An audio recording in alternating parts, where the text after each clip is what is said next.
हरे कृष्णा. तुमचं स्वागत आहे. या शनिवार आणि रविवारी भक्तिशास्त्रीच्या शृंखलेमध्ये आपला दुसरा अध्याय चालू आहे, जो गीतेचा सार आहे. त्याचा आपलं आता सैद्धांतिक जे आत्मज्ञान होतं त्याची आपण काल विस्तार, जेवढी शक्य होईल तेवढी विस्तार रूपात चर्चा केली. 11 ते 30. आता आपण त्याच्या पुढच्या भागात जाऊया. जायच्या आधी सगळ्यांना विनंती आहे की काही जण काल आपण काय चर्चा केली त्याच्याबद्दल काही मुद्दे, काही वाक्य सांगू शकतात, जेणेकरून आपण सगळे त्याला अं, स्मरण करूया. प्रभुपादांनी सांगितलेलं असेल.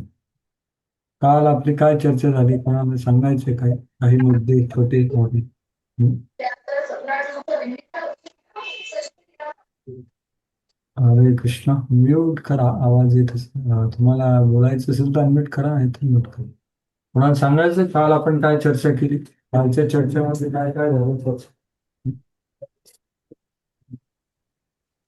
हा, बोला माताजी, तुम्हाला सांगायचं. हरे कृष्णा प्रभूजी. आवाज हरे येतोय? कृष्णा. हो, येतं. हो. प्रभूजी, तर तुम्ही म्हटले होते की बा असं म्हणजे पशु हत्या करण्यासाठी तर आपल्याला ते दिलेलं नाही बा असं, म्हणजे ते आपल्याला हानिकारक आहे बा आपल्यासाठी.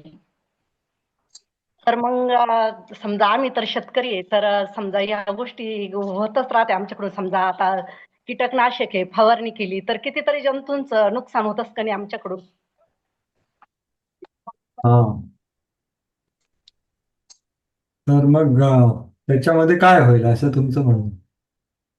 म्हणजे आज साधारण घरात जरी समजा असे कीटक आले तर पटकन झाडू घेणार, पटकन लोटणार किंवा मारणार, तर मग यातून पण आपल्याला पाप लागू शकतच ना, मग असं मला म्हणायचं हो, प्रभूजी. म्हणूनच म्हणूनच त्याला पंचशून यज्ञ असं करायची आधी हे होती ना. हे आपण जेव्हा पाण्याने गाई साफ करतो तेव्हा बरेच जीवात्मे मरतात. जेव्हा आपण हात धुतो किंवा अग्नी लावतो तेव्हा सुद्धा बरेच जीवात्मे मरतात. आपल्याला काही दिसतात आणि काही दिसत पण नाही, बरोबर की? पण मरणारे मरतातच. म्हणूनच आधी पंचशून यज्ञ असं प्रत्येक गृहस्थाला करायचं हे होतं.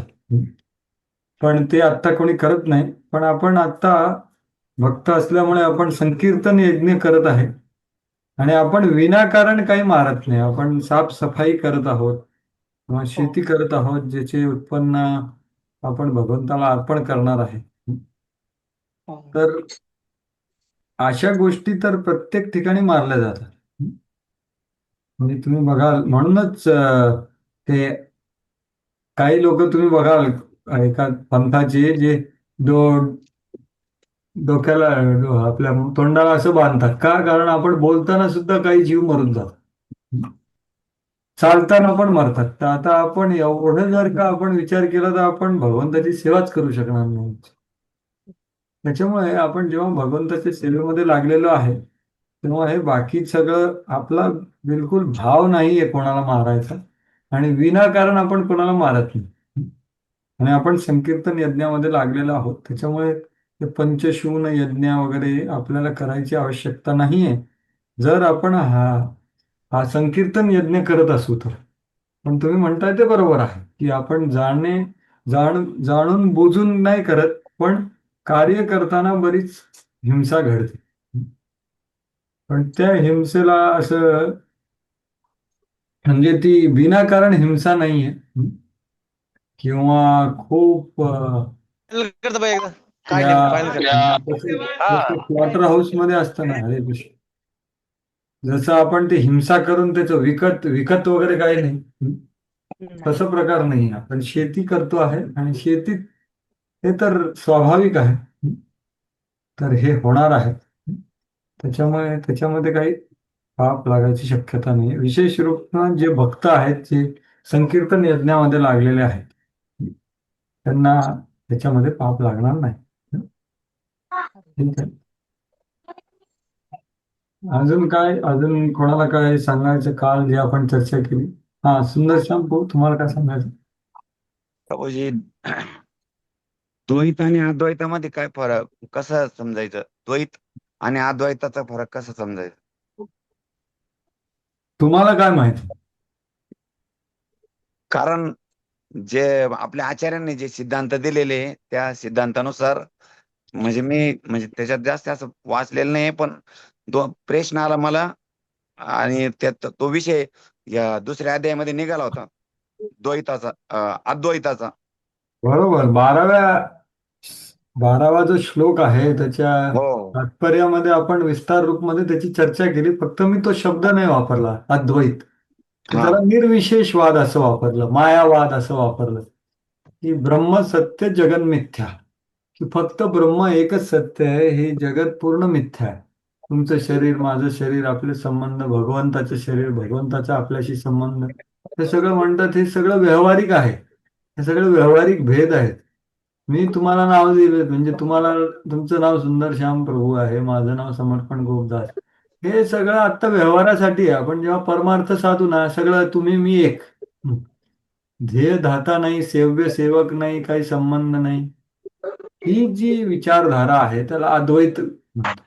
अद्वैत म्हणजे ज्याच्यामध्ये दोन गोष्टी नाही, सुख दुःख नाही, सेव्य सेवक नाही, ध्याया धाता नाही, भगवंत जीव, हे द्वैत काहीच नाही. सुख दुःख मान अपमान हे काहीच नाही, फक्त एक ब्रह्म, ब्रह्मामध्ये लीन, शांती शांती शांती. तर हा आहे निर्विशेषवाद. तर निर्विशेषवाद आणि मायावाद हे दोघंही अद्वैत आहे. अद्वैत दोन प्रकारचे असतात. ठीक आहे. एक अद्वैत हे मायावादी असतात, ते अपराधी असतात. कृष्ण मायावादी, कृष्ण अपराधी. ते भगवंताच्या देहाला भौतिक मानतात, त्याच्यामुळे ते खूप मोठे अपराधी आहेत. पण काही निर्विशेषवादी असतात, ते अपराधी नसतात. जसं चार कुमार म्हणा किंवा इतर ऋषी जे होते, जे भगवंताला मानतात, पण भगवंताच्या ब्रह्मामध्ये विलीन व्हायची त्यांची इच्छा असते. पण ते भगवंताच्या देहाला मानतात की तो सच्चिदानंद आहे, तर ते निर्विशेषवादी झाले. किंवा त्यांची इच्छा आहे, पण ते अपराध करत नाही. त्याच्यामुळे ते, आणि तेही थोडीशी भक्ती करावीच लागते त्यांना. जरी ब्रह्मामध्ये जायचं असेल तर भगवंतानी सोय केलेली आहे अशा आत्म्यांसाठी. पण ते लोक अपराध करत नाही आणि भगवंताच्या देहाला आध्यात्मिक मानतात. तर हे दोन प्रकारचे अद्वैतवादी आहेत. एक आहेत अपराधी, जे मायावादी, ते नरकात जाणार आहेत. आणि दुसरे निर्विशेषवादी जे आहेत, ते भगवंताचा आदर करतात, भगवंताच्या देहाला शाश्वत आणि सच्चिदानंद स्वीकार करतात. पण त्यांची इच्छा असते की बा आपण ब्रह्मामध्ये लीन व्हावं. तर ब्रह्म तर आहेच, भगवंताची जी देह आहे त्याचा जे आभा आहे ना, आभा, यस्य प्रभा प्रभवतो जगदंड कोटी, कोटिश्वशेष वसुधादि विभूतिभिः तद ब्रह्म निष्कलम अनंतम अशेष भूतम गोविंदम आदिपुरुषम तमहं भजामि. तर ब्रह्माजी ब्रह्मसंहितेत सांगतायत की त्यांची जी आभा आहे ना, ती ब्रह्मज्योती आहे. आणि ती, त्याच्यामध्ये ज्या निर्विशेषवाद्यांना इच्छा आहे ते तिथे जाऊ शकतात, पण ते अपराधी नसतात. असे दोन प्रकारचे अद्वैत. तर हा अद्वैत सिद्धांताचाच जो मायावादचा सिद्धांत आहे, ज्याचा आपण काल जास्त चर्चा केली. ते लोक सत्वगुण रजगुण तमगुण मी सांगितलं ना, ब्रह्माला सत्य मानतात. तो अद्वैत जो आहे, तो अद्वैताची वाणी नको माझ्या कानी, असं कोण म्हणतं? तुकाराम महाराज ना. तुकाराम महाराज असं बसतात, कान दवळून त्याच्या बाजूला ते ब्लँकेट टाकतात, आणि एक अद्वैत त्यांचा साधू असतो मित्र, तो म्हणतो मी तुम्हाला अद्वैत ऐकवतो. ते आतमध्ये बसतात आणि असं कान बंद करून ठेवतात. कारण का अद्वैत म्हणजे काय, सेवक आणि सेव्य हे असं नाहीच ना. मग त्याच्यामुळे भक्ताला तर ते अद्वैत, आणि कैवल्यम नरकायते, कैवल्य जे आहे ही एक सायुज्य मुक्ती म्हणतात त्याला. तर ते नरकासारखी आहे त्याला. कारण तिथं सगळे असुर सुद्धा तिथं जातात ना. कंसाला मारलं तर तो कुठं गेला? ब्रह्मज्योतीत लीन झाला. तर असुर पण तिथे जातात आणि हे निर्विशेषवादी पण तिथे जातात. त्याच्यामुळे ते त्याला, भक्ताला त्याची काही इच्छा नसते.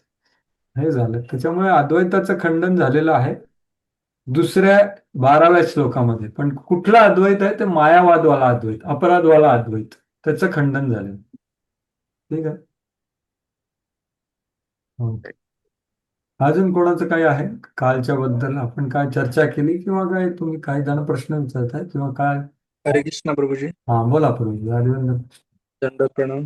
प्रणाम प्रभू. प्रभूजी 23व्या श्लोकात सांगितलेलं आहे, नैनम हा. छंदंती शस्त्राणी नैनम दहती पावक न चैनम क्लेद्यंत्योको न शोषती मारुतः. बरोबर.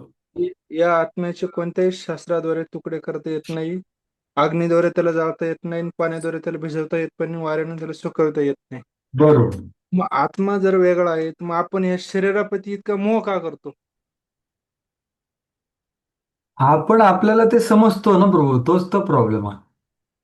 आपण या शरीर तेच ते सांगतायत की आत्मा पूर्ण पृथक आहे. शरीराचा आणि आत्म्याचा काहीही संबंध नाही. फक्त जो अहंकार आहे ना तो त्याला जोडतो.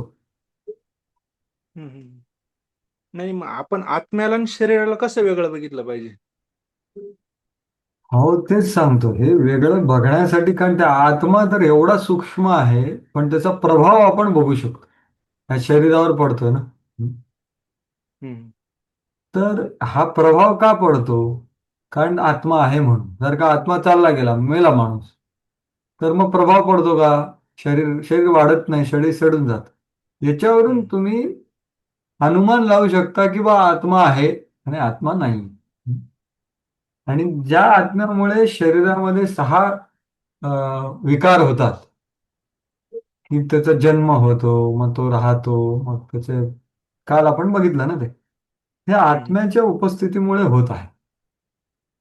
तर आपण ह्याला कसं बघायचं तेच सांगतायत ना, की हे बघणं खूप अवघड आहे. हे आत्मज्ञान चांगलं आहे पण आश्चर्यवत पश्यति कश्चिन, कारण ते खूप आश्चर्यवत आहे, कारण ते आपण बघू शकत नाही. हं? आणि त्याचा जो विधी आहे साक्षात्काराचा तो आज चालू होणार आहे. हं? हम्म. तर असं आहे, कारण ते ते बघणं खूप अवघड आहे. की एक तर तो आहे सूक्ष्म. हं?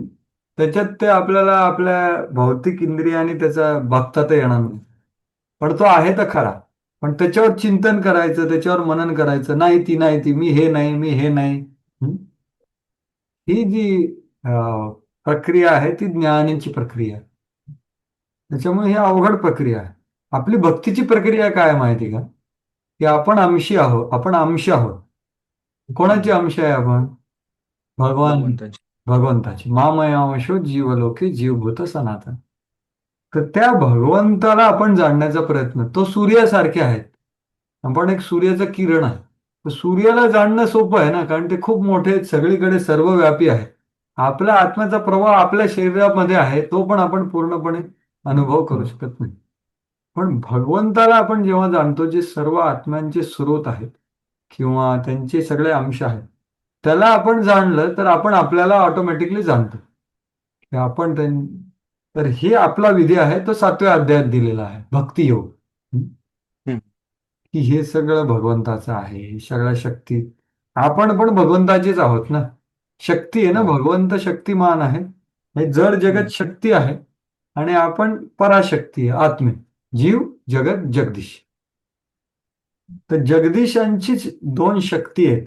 सगळे जीव ही पराशक्ती आणि ही अपराशक्ती हे जगत, जड जगत. पण जड जगतातले काही गोष्टी आपण आपण आहोत असं मानतो. आपलं शरीर काय आहे?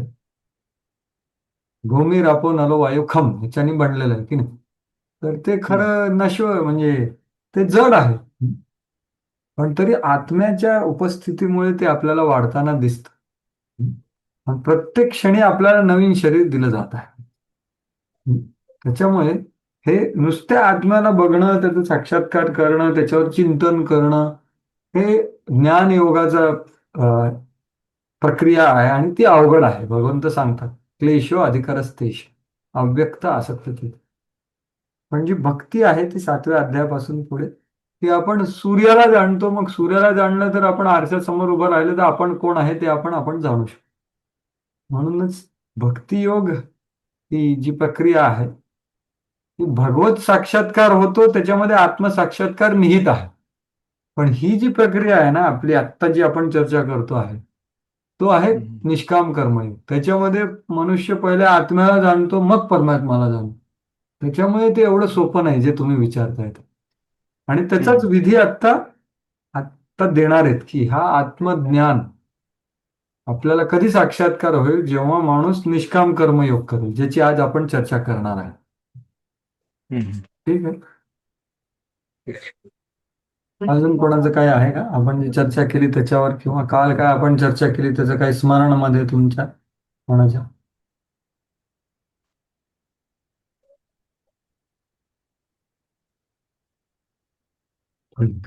काय ग? हरे कृष्णा. तुम्ही काय बोललो का? बघा, काल आपण हे सगळं बघितलं. श्रीकृष्ण अर्जुनाच्या बुद्धिमत्तेवर आणि शोकाचे कारण आणि उद्देश याच्या अयोग्यतेवर टीका केली. आत्मा परमेश्वराचे शाश्वत अस्तित्वाबद्दल समजावून सांगितलं तुम्ही, आणि अर्जुनाला धीर धरण्यास, सुख दुःख या द्वंद्वांना सहन करण्यासाठी मोक्ष पात्र असतात. तर हे 11 ते 15 फार महत्वाचे श्लोक आहेत, त्याच्याबद्दल कोणी सांगितलं नाही. तर तिथे काय सांगितलंय भगवंतांनी? की अर्जुना, तू धीर हो. तुझे जी कर्तव्य आहे ते पालन करण्यासाठी तू द्वंद्वाच्या पलीकडे जाऊन कार्य केलं पाहिजे. मात्रा स्पर्शस्तु कोणते, फार महत्व. ते केलं तरच अमृतत्वाला प्राप्त करशील. तर ते अभिधेय तिथे त्यांनी सांगितलं. तर हे 11 ते 15 मध्ये झालं, आणि मग विश्लेषणात्मक सैद्धांतिक देह आणि आत्मा ह्याच्यातला फरक स्पष्ट केला.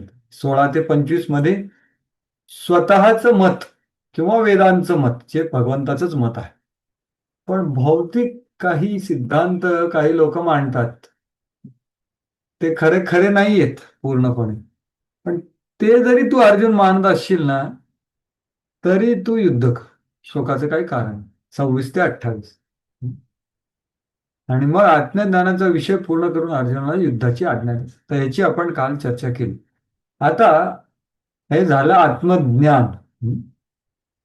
आता आत्मसाक्षात्काराची प्रक्रिया. तर आपण आता काय बघणार आहे पुढे? 31 ते 53.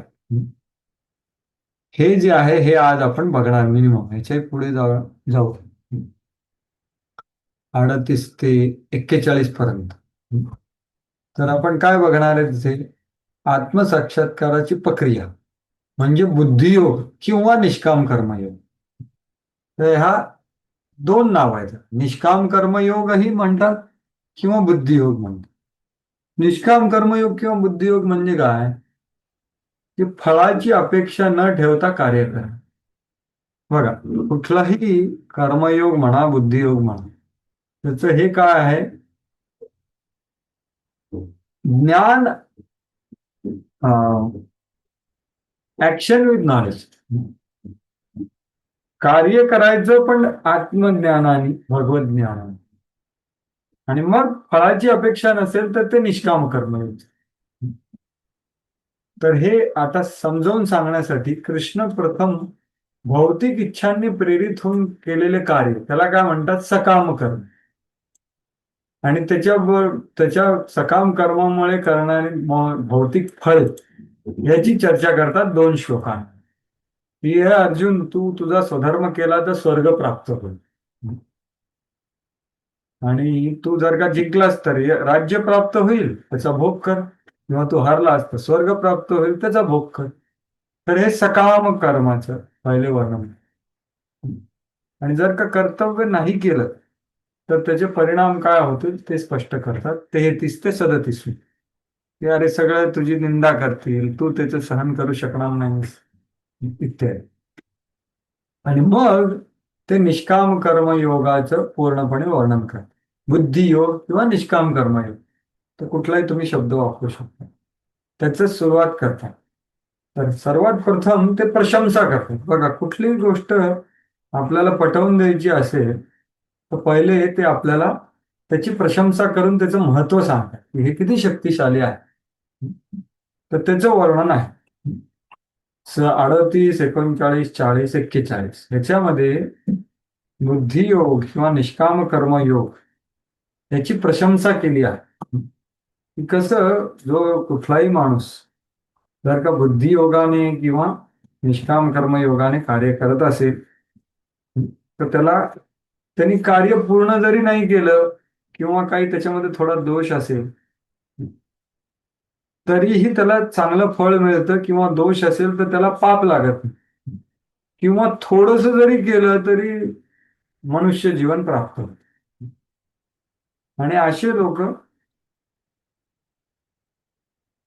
एकाग्रतेने कार्य करू शकतो. तर हे 38 ते 41 मिनिट. त्यानंतर त्या सकाम कर्माशी तुलना करते 42 ते 46 मध्ये, की कसं जे बुद्धियोग निष्काम कर्मयोग करतात त्यांचं कसं एकाग्र मन असतं, आणि जे सकाम कर्म करतात त्यांचं कसं अव्यवसायत्मिका बुद्धी असते. म्हणजे त्यांचं मन, त्यांचे विचार ह्याच्यामध्ये दोष असतात. तर 42 ते 46 मध्ये त्याचे वर्णन आहे. आणि मग बुद्धियोगाची प्रक्रिया ते 47 ते 50 मध्ये सांगते. आणि त्याचे परिणाम म्हणजे समाधीमध्ये बुद्धी स्थिर होते, हे 51 ते 53. तर आज आपण ऍटलिस्ट 46 पर्यंत मिनिमम जायचा प्रयत्न करू. शक्य असेल तर 47 48 पर्यंत. तर हे आजची चर्चा आहे आणि हा पूर्ण संदर्भ आहे. की आपण सुरुवातीला त्याची शरणागती बघितली, मग शरणागत झाल्यानंतर भगवंताने त्याला आत्मज्ञान सांगितलं, सहन करायला सांगितलं, आणि स्वधर्माचं कर्तव्य दक्षतेने पालन करायला सांगितलं. सहन कर, द्वंद्वाला सहन कर, आणि आत्मज्ञान त्याला दिलं. आणि ते आत्मज्ञानाचा साक्षात्कार होण्यासाठी आता विधी देत आहेत. आणि तो विधी देण्याआधी निष्काम कर्मयोग ते सकाम कर्माचं वर्णन करतात 2 श्लोकात. ठीक आहे, हे आपला संदर्भ झाला. आता आपण पुढे जाऊया.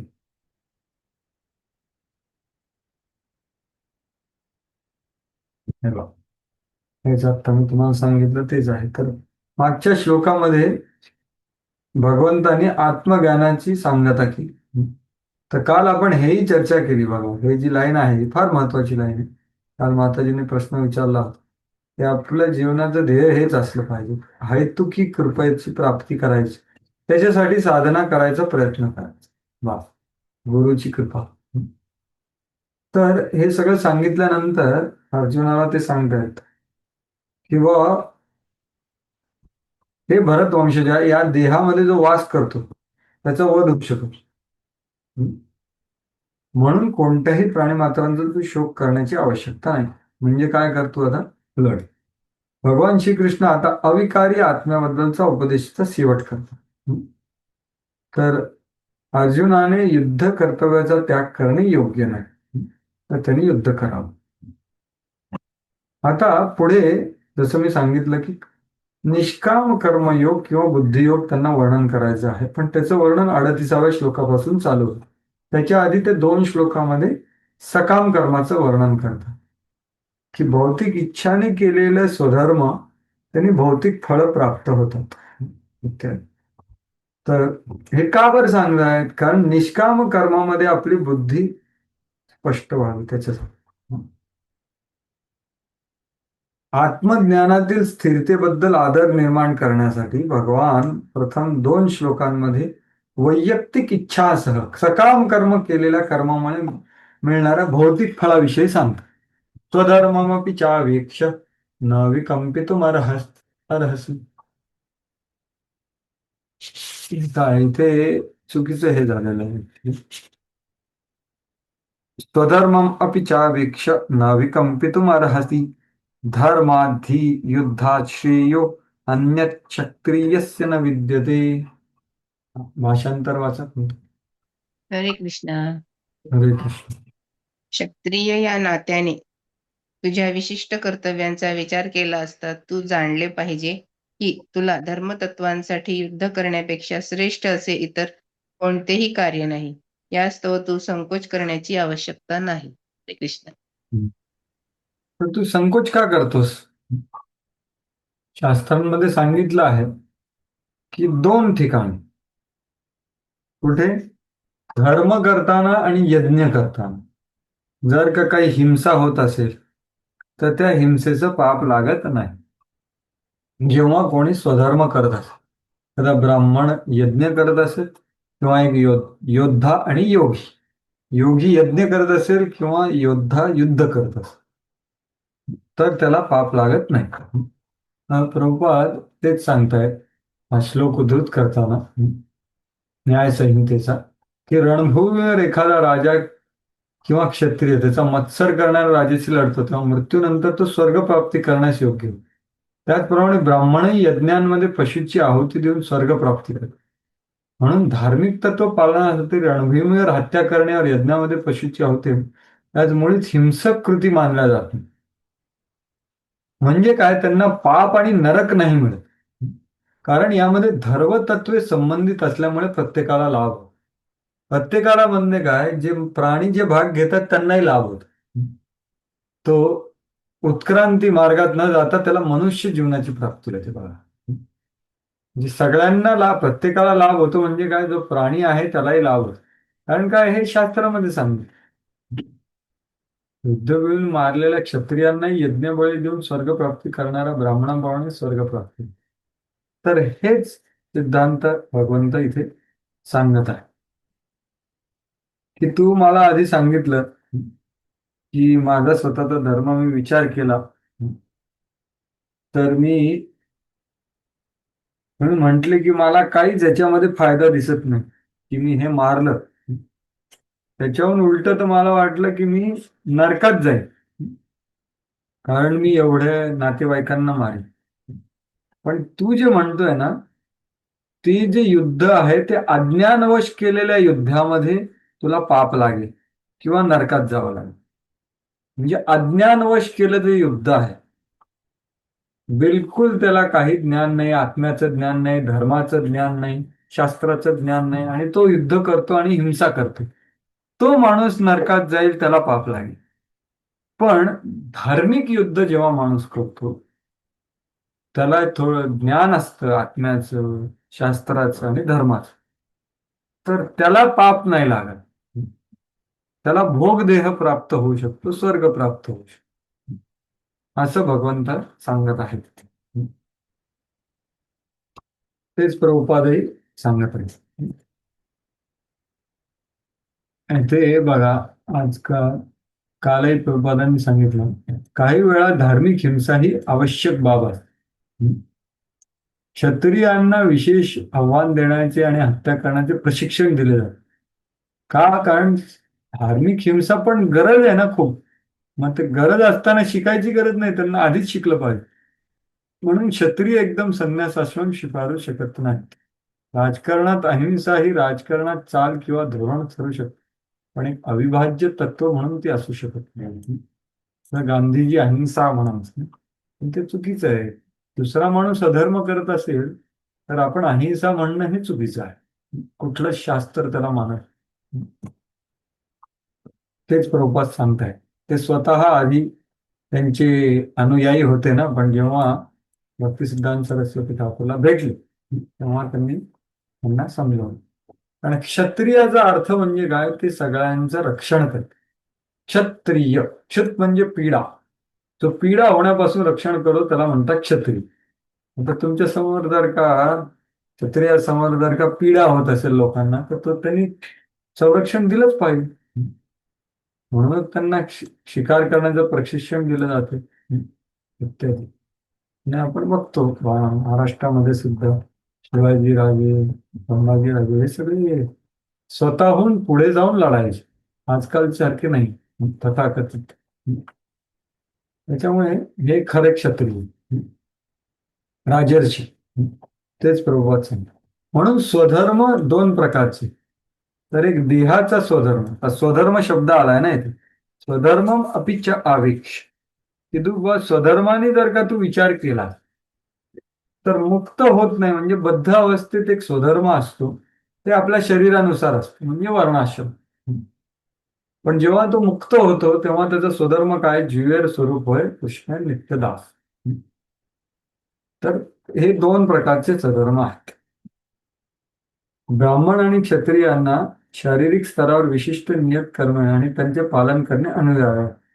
स्वधर्म भगवंतांनी नेमून दिलेला आहे आणि याचे स्पष्ट 4थ्या अध्यायात केलेलं आहे. भगवंत सांगतील चातुर्वर्ण्याम मया सृष्टम गुणकर्म विभाग. की 4था अध्यायात भगवंत स्वतः सांगतात की मीच हे वर्णाश्रम पद्धत बनवलं. तर हा शारीरिक स्तरावरचा स्वधर्म झाला. तो आध्यात्मिक ज्ञान प्राप्तीचा मूलभूत आधार आहे. कारण ती एक संस्था आहे ना भगवंतानी बनवली वर्णाश्रम, ज्याच्यामध्ये हळूवारपणे माणूस आध्यात्मिक प्रगती पाहतो. तर हे झालं. आणि मुक्त होतो तेव्हा स्वधर्म हा त्याचा जीवेर स्वरूप होय कृष्ण नित्यला. त्याच्या स्वधर्माला आध्यात्मिक रूप प्राप्त होतं. कारण तो आत्म्याच्या आधारावर ना, जीव हा नित्य दास. तर असं प्रभुपाद तेही सांग यदृच्छया चोपपन्नम स्वर्गदारमपावृतम सुखिनः क्षत्रियः पार्था लभन्ते युद्धमीदृशम्. हरे कृष्ण. हा वाच.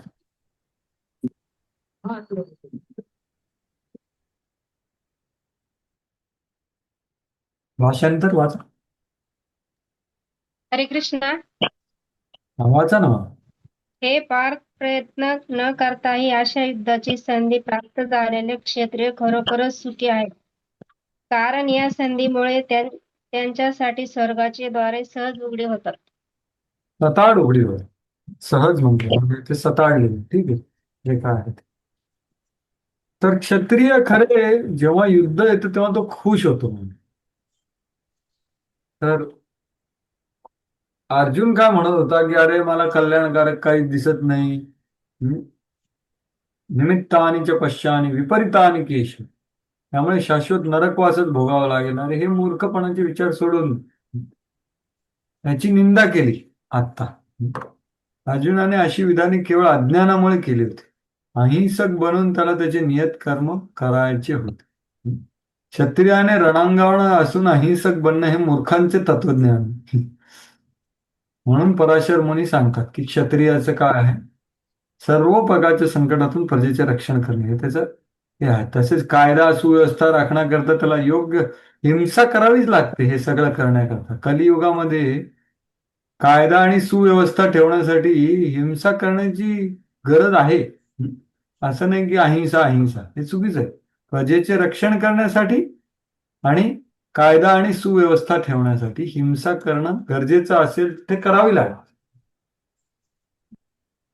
त्याच्यामुळे राज्य करण्याला हे करायचंच आहे.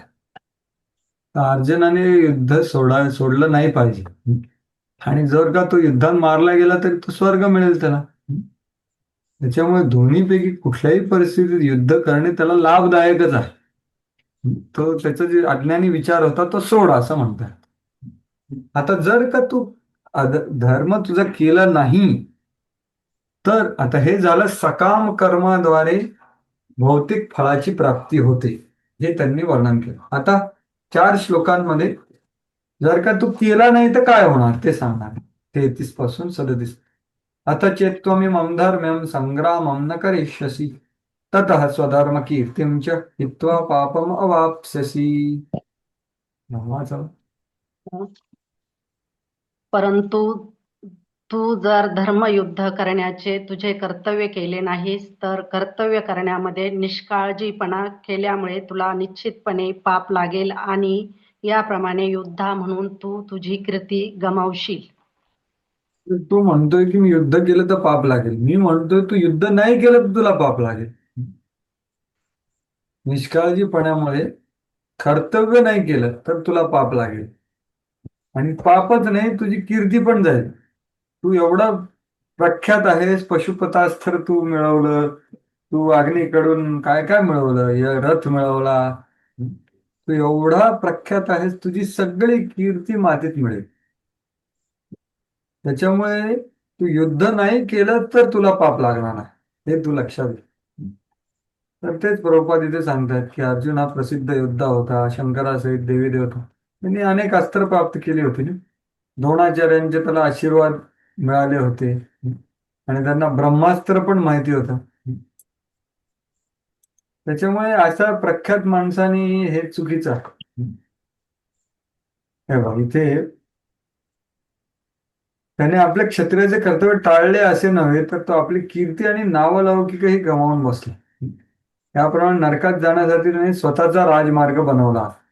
दुसऱ्या शब्दात सांगायचे झाले, तो युद्ध करून नव्हे, युद्धापासून माघार घेतल्यामुळे नरकात गेला, असं ते म्हणतात. ऍक्च्युली गेला असता असं नाही म्हणता येणार, तो जाईल असं म्हटलं पाहिजे भाषांतर. अजून काय होईल तू केलं नाही तर? अकीर्तीम चापि भूतानि कथयिष्यन्ति ते व्ययाम संभावितस्य चाकीर्तीम मरणादतिरिच्यते. वाचू प्रभूजी, वाचू. वाचा. लोक लोक नेहमी तुझ्या अपयशाचे वर्णन करतील आणि सन्मान्य सन्मान्य व्यक्तीसाठी दुष्कृती ही मृत्यूपेक्षाही भयंकर आहे. हो, तर हे क्षत्रियासारख्या एक प्रख्यात माणसासाठी कोणी त्याचा अपमान करणं ना, हे त्याच्या मरणापेक्षा जास्त दुःखकारक असतं. हे जिथे सांगतायत बरोबर, किंवा भगवंत सुद्धा तेच सांगतात. संभावित चा कीर्तीम, संभावित म्हणजे काय?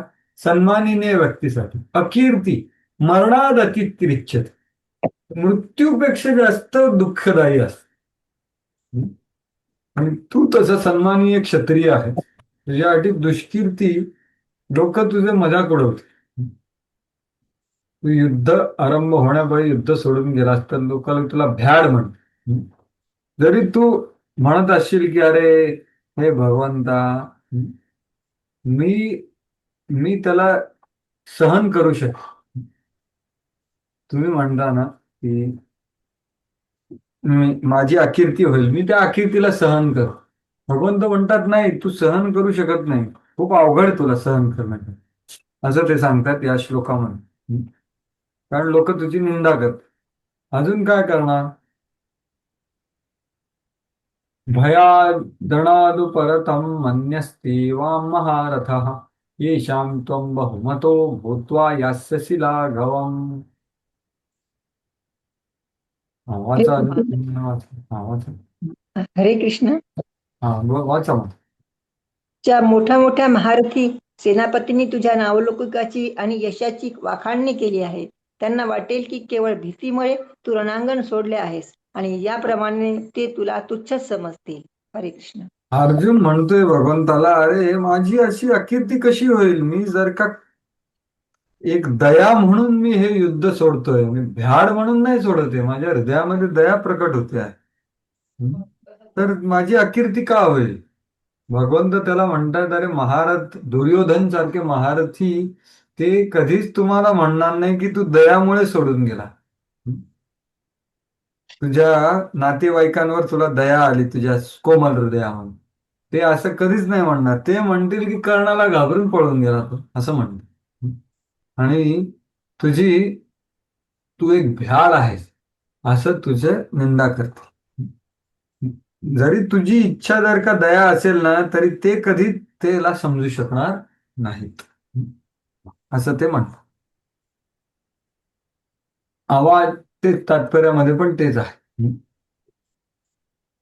त्यांना वाटेल की भयभीत होऊनच तू रणभूमी सोडून, ना की दयेने. भगवान अर्जुनाला आपला निर्णय देणे चालूच ठेवले. तू बंधू आणि पितामह करुणेमुळे रणभूमी सोडून गेला, हे वास्तविकता असेल तरी ते कधी त्याला स्वीकार करणार नाही, तर ते आणखी तुला मोठमोठ्याने निंदा करतात. अवाच्य वादांश बहुन्य विदिशन्ति तवेहितः निंदन्तस्तव सामर्थ्यम ततो दुःखतरं नु किम. तुझे शत्रू अनास्पद शब्दात तुझे वर्णन करतील आणि तुझ्या योग्यतेचा उपवास करतील, याहून अधिक दुःखर असे तुला काय आहे? तर खूप तुझं हे करतील, निंदा होतील आणि तुला खूप दुःख होईल. मी तुला जाणतो अर्जुन, क्षत्रिय स्वभावाचा आहेस, तू याला सहन करू नाही शकणार. याच्याहून अधिक दुःखकर तुला काहीच नाही. हतो वाम प्राप्स्यति स्वर्गम जित्वा वा भोक्ष्यसे महिम तस्मादुत्तिष्ठ कौन्तेय युद्धाय कृतनिश्चयः. वाचा. हे कोणतं या रणभूमीवर तू मारला जाशील आणि तुला स्वर्ग प्राप्ती होईल, किंवा तू विजयश्री प्राप्त करून पृथ्वीचे साम्राज्य उपभोगशील. म्हणून दृढनिश्चयी होऊन उठ आणि युद्ध कर.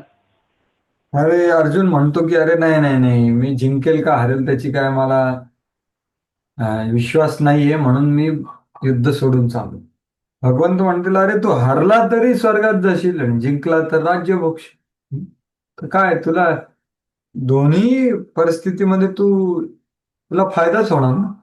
तर तू उठ आणि युद्ध कर. तस्माद उत्तिष्ठ कौंतेय युद्धाय कृतनिश्चय. तर हा झाला तो आता खरा महत्वाचा सेक्शन चालू होतो, तो आहे बुद्धियोग किंवा निष्काम कर्म योग. म्हणजे ह्या जी संधी श्लोक आहे हा, सुख दुःख समे कृत्वा लाभा लाभौ जया जयो ततो युद्धाय युज्यस्व नैवं पापम अवाप्स्यसि. वाचू. हम्म. सुख सुख अथवा दुःख, लाभ अथवा हानी, जय अथवा पराजय याचा विचार न करता तू युद्धासाठी म्हणून युद्ध कर. असे केल्याने तुला पाप लागणार नाही. हा, तर अर्जुन म्हणतोय भगवंताला, तुम्ही मला 33व्या श्लोकामध्ये सांगितलं की मी जर का युद्ध नाही केलं तर मला पाप लागेल. अरे पण मी माझ्या गुरु आणि ब्राह्मणांना मारून मला पाप लागेल ना. त्याचं मी काय करू? मला जरी राज्य मिळालं तरी मी ब्राह्मण आणि गुरु यांची हत्या करून मला पाप लागेल. भगवंत म्हणतात नाही, तुझा समज चुकीचा आहे. जेव्हा तू मोक्ष प्राप्तीसाठी युद्ध करताना समोरच्या जे कोण आहेत त्यांना मारतो ना, तेव्हा तुला पाप लागत नाही. पण जेव्हा तू भोग इच्छेने युद्ध करशील तेव्हा तुला पाप लागेल, तू गुरु आणि ब्राह्मणांना मारलं तर.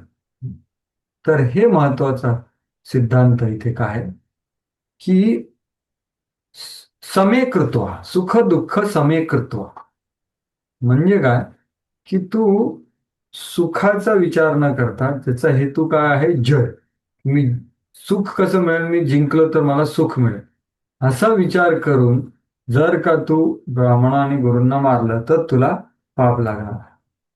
पण समेकृत्व म्हणजे काय की तू अनासक्त होऊन, की फळ काय होणार आहे त्याला अनासक्त होऊन.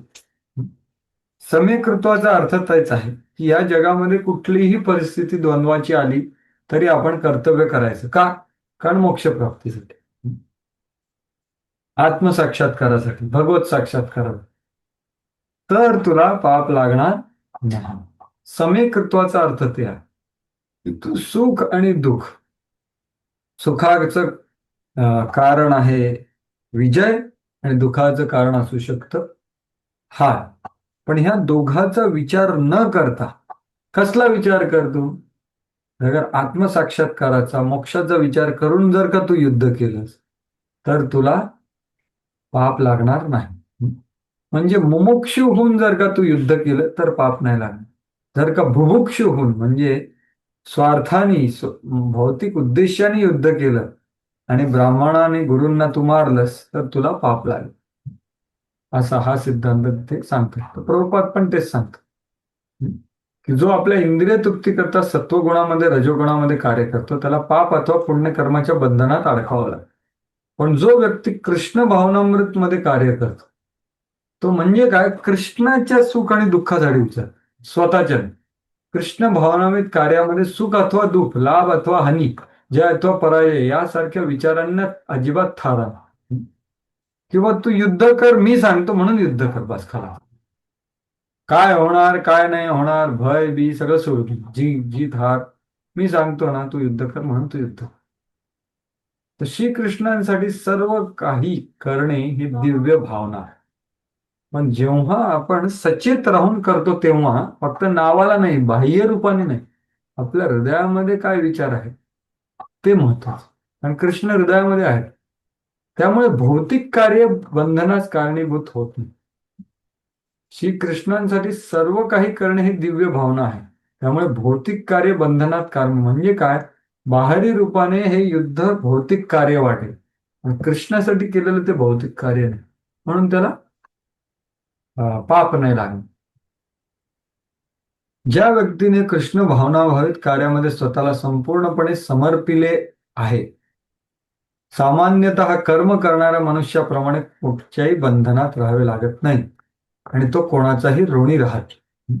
तर याचीच आपली सुरुवातीला चर्चा झाली की जे भक्त संकीर्तन यज्ञ करत आहे त्यांना बाकीच्या गोष्टींची पापं लागत नाही, कारण त्यांची चेतना काय आहे तर आपण बघायला पाहिजे आपली चेतना शेती करताना किती कृष्ण भावना भावित आहे, किंवा आपला उद्योग करताना किंवा कार्य करताना तेवढं आपल्याला हे करा.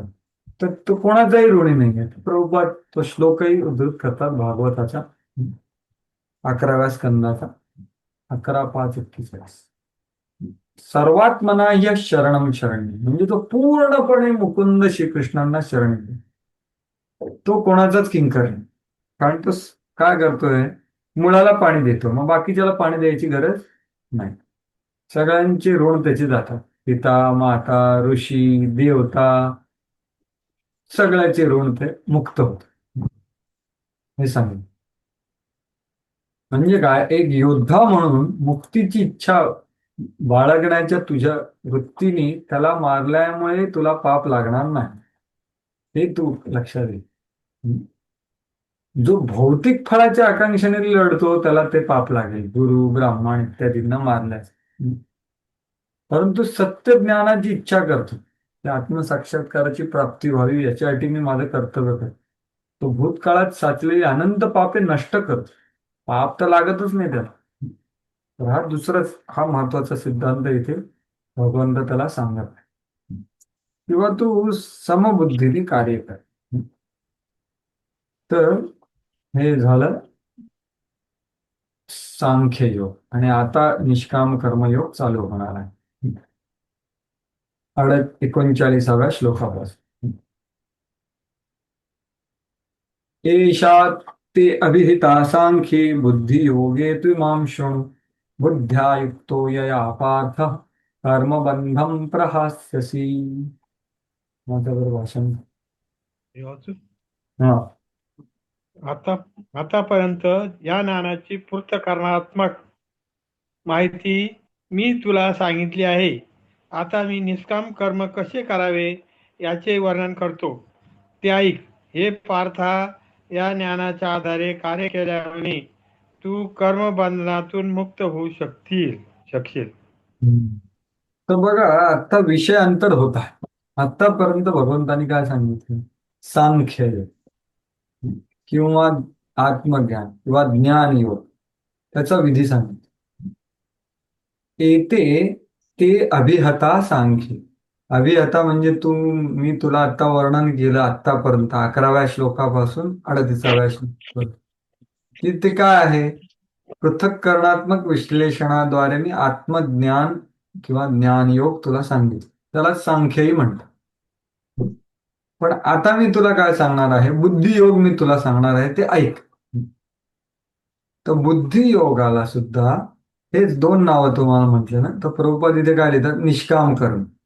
तर हे वेगवेगळे नावं आहेत, तर तुम्ही एकच त्याला समजा, बुद्धियोग, निष्काम कर्म. ते तू ऐक. ऐकून काय होणार आहे, तुझं खूप भय होता ना की मी कर्मबंधात पडेल. नाही, बुद्धियुक्तो यया पार्थ कर्मबंधम प्रहास. जर का हे बुद्धियोगाची जी समज आहे ती समज ठेवून तू जर का कार्यान्वित झालास तर तू कर्मबंधात पडणार नाहीस, तू मुक्त होशील.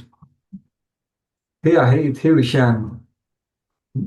तर बघा इथे काय झालेलं आहे, ज्ञान योगाविषयीच्या आपल्या उपदेशांची सांगता केल्यानंतर 11 ते 38 पर्यंत, 38 मध्ये सांगता झाली ज्ञान योगाविषयीचा उपदेश. आता निष्काम कर्मयोगाविषयी, जो हा निष्काम कर्मयोग काय आहे, जो ज्ञानयोग प्राप्त करून घेण्याची प्रक्रिया आहे, हे भगवंत सांगतात. म्हणजे जे आत्मा आणि शरीराचं पृथक साक्षात्कार आहे, तो साक्षात्कार प्राप्त करण्यासाठी एक विधी आहे, विधेय आहे, प्रक्रिया आहे. त्या प्रक्रियेचं मी तुला आता वर्णन करतो. त्याचं नाव आहे बुद्धियोग किंवा निष्काम कर्मयोग. ते तू ऐक. तर आता कुठलाही योग तुम्ही म्हणता तेव्हा क्रियाशीलता असते, पण त्याच्या मागे ज्ञानही असते. आता ज्ञान योग म्हणाल तेव्हा कुठल्याही क्रियाशीलतेमध्ये तो लागलेला आहे, तर त्याला ज्ञान असणं आवश्यक आहे. कुठलं ज्ञान असणं? साक्षात्कार असणं आवश्यक आहे. 11 ते 30 जे ज्ञान दिलेलं आहे ते सगळं. पण ते आता तुला प्राप्त नाही, म्हणून मी तुला आता एक विधी देतो आहे, तो आहे बुद्धियोग. ते करण्यासाठी काय ज्ञान लागणार आहे ते मी तुला आता सांगणार आहे. जर तुमच्या हृदयातील अशुद्धीमुळे ती समज प्राप्त होत नसेल, ती समज म्हणजे कुठली? ज्ञानयोगाविषयीची, तर आता सांगितल्या जाणाऱ्या आणि श्रुती वचनांनुसार ज्ञानयुक्त असलेल्या त्या समजून घेण्यायोग्य गोष्टीबद्दल ऐक. हे आता बुद्धियोग. आता बुद्धियोग किंवा निष्काम कर्मयोग म्हणजे काय? ते आपलं स्वधर्म करायचा आहे, पण ज्ञान ठेवू. कुठलं ज्ञान ठेवू? आता 38 पासून ते 51 पर्यंत जे ज्ञान दिलेलं आहे ते ज्ञान हृदयामध्ये, बुद्धीमध्ये ठेवून जर का आपण निष्काम कर्माला लागलो, क्रियाशील झालो, तर बंधनात आपण पडणार नाही. तर हे ज्ञान काय आहे ते मी तुला आता सांगतो, ते व्यवस्थित प्रमाणे तू ऐक. तर ज्ञान योग म्हणजे त्याला आत्मज्ञान असलं पाहिजे, 12 ते 30. त्याच्यासाठी हृदय शुद्ध पाहिजे, तर ते आता तुझी पात्रता नाहीये. ठीक आहे, मग तू निष्काम कर्मयोग कर, काहीच प्रॉब्लेम नाही. हृदयाची अशुद्धीमुळे तुला कार्य करायची इच्छा आहे, तर कार्य कर, पण हे ज्ञान ग्रहण करून कार्य. 38 पासून पुढे, 39 पासून पुढे जे ज्ञान दिलं जाईल निष्काम कर्मयोग किंवा बुद्धियोगाचं, ते ज्ञान जाणून तू क्रियाशील हो. आणि क्रिया कशी केली पाहिजे? पूर्ण कर्तव्य दक्षतेने, बहुप्रयासाने. म्हणजे एक अशी पाट्या टाकण्यासारखं काम करून चालणार नाही, हे पहिलं काम. दुसरं आहे भगवंताच्या आज्ञेनुसार करायचं. तिसरं आहे आत्मसाक्षात्कार प्राप्तीसाठी करायचं. तर हे आहे निष्काम कर्म. आता हेच या श्लोकात सांगितलं की आतापर्यंत मी तुला ते सांगितलं, आता मी हे सांगतो आहे. ही जर का बुद्धी ठेवून तू कार्य केलंस, बुद्धियुक्त म्हणजे काय? की हे ज्ञान जाणून, हे ज्ञान सचेत राहून तू क्रियाशील होशील, तेव्हा तू कर्मबंधनातून मुक्ती होशील. तर याच्या तात्पर्यामध्ये प्रभुपाद बुद्धियोग आणि सांख्ययोग याचं थोडं वर्णन करेल. तर सांख्ययोग हा शब्द बऱ्याच ठिकाणी येतो. तर पहिला गोष्ट आहे भगवद्गीतेमध्ये 2ऱ्या अध्यायामध्ये. दुसरा सांख्ययोग होतो कपिल मुनींची शिक्षा भागवतामध्ये. आणि तिसरा आहे एक, प्रभुपाद नेहमी त्याचं म्हणतात की एक नास्तिक कपिल मुनी आहे, त्यांनी पण सांख्ययोग दिलेला आहे. तर हे 3 सांख्ययोग काय आहे, ते दोघांत कसं त्याचं मिश्रण करायचं नाही, हे सगळं मोठं तात्पर्य आहे. त्याचं सार रूपात मी तुम्हाला सांगतो की जो भगवान श्रीकृष्णाने इथे सांख्ययोग सांगितला आहे, तो फक्त विश्लेषणात्मक समज आहे, आत्मा आणि शरीर याचा. तर सांख्य या शब्दाचा अर्थच सांगतात प्रभुपाद पहिले. सांख्य म्हणजे जे सर्व गोष्टीचे विस्तृत रूपात वर्णन करते आणि जीवात्म्याचं स्वरूप, स्थितीचं माहिती सांगणारे तत्वज्ञान, त्याला म्हणतात सांख्य.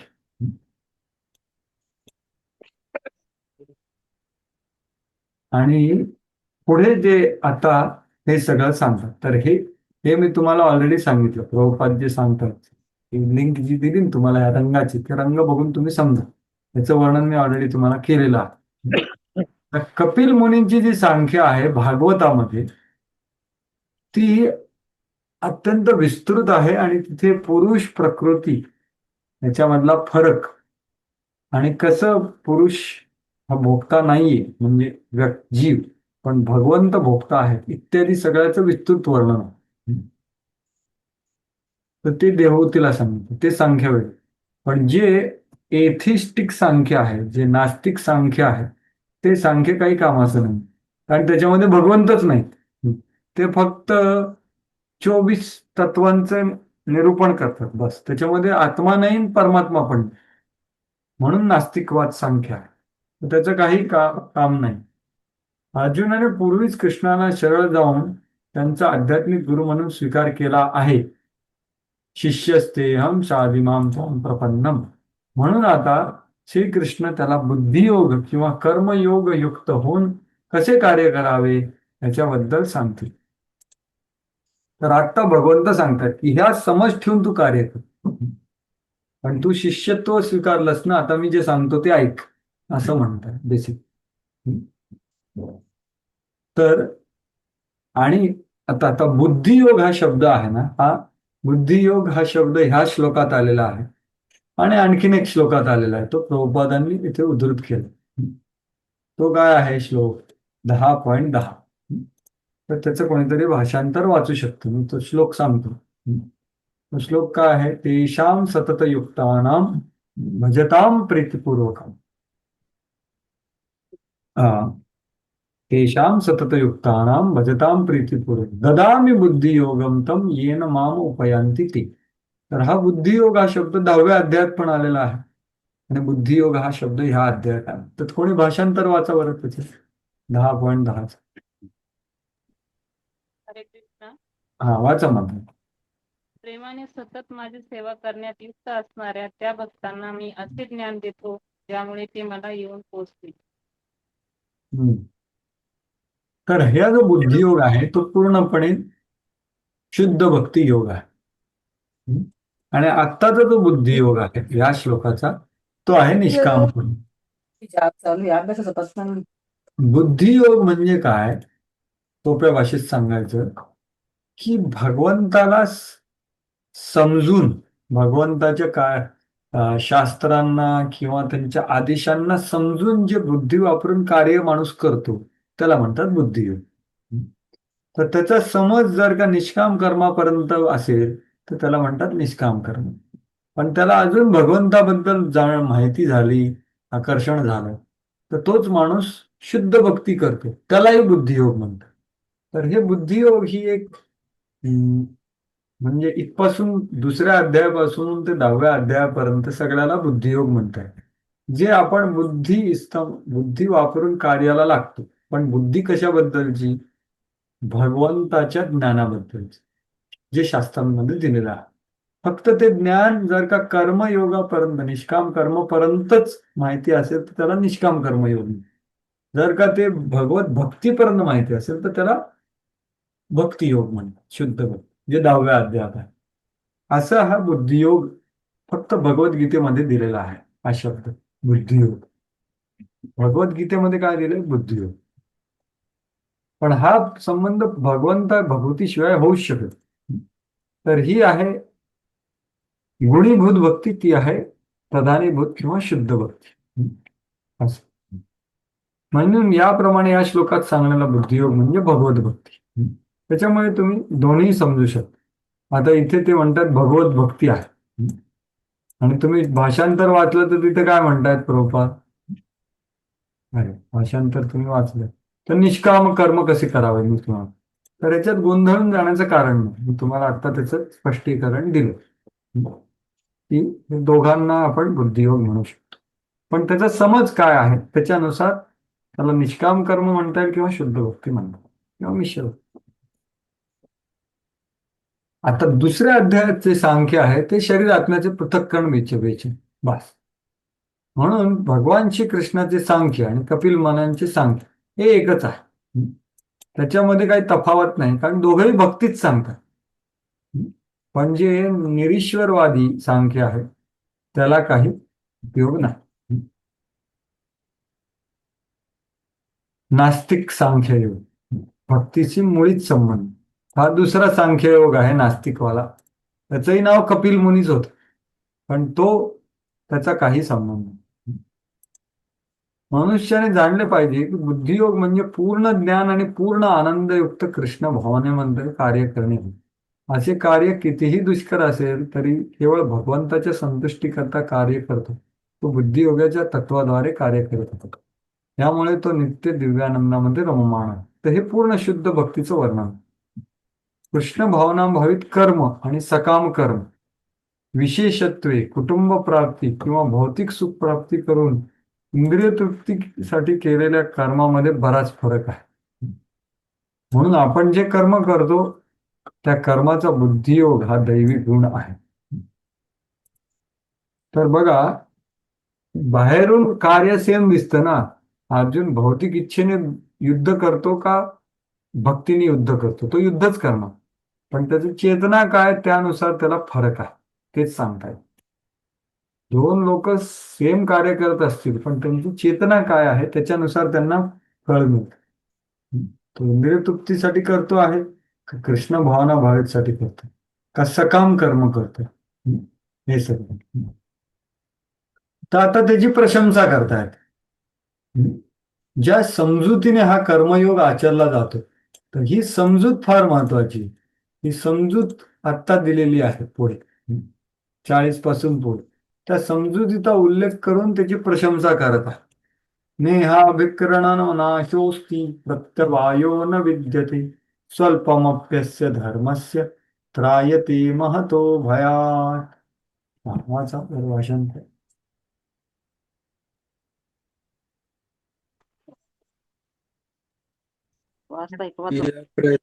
या प्रयत्नात कोणतेही नुकसान किंवा ऱ्हास नाही आणि या मार्गातील अल्प प्रगतीही मनुष्याचं मोठ्या भयंकर भयापासून संरक्षण होऊ शकते.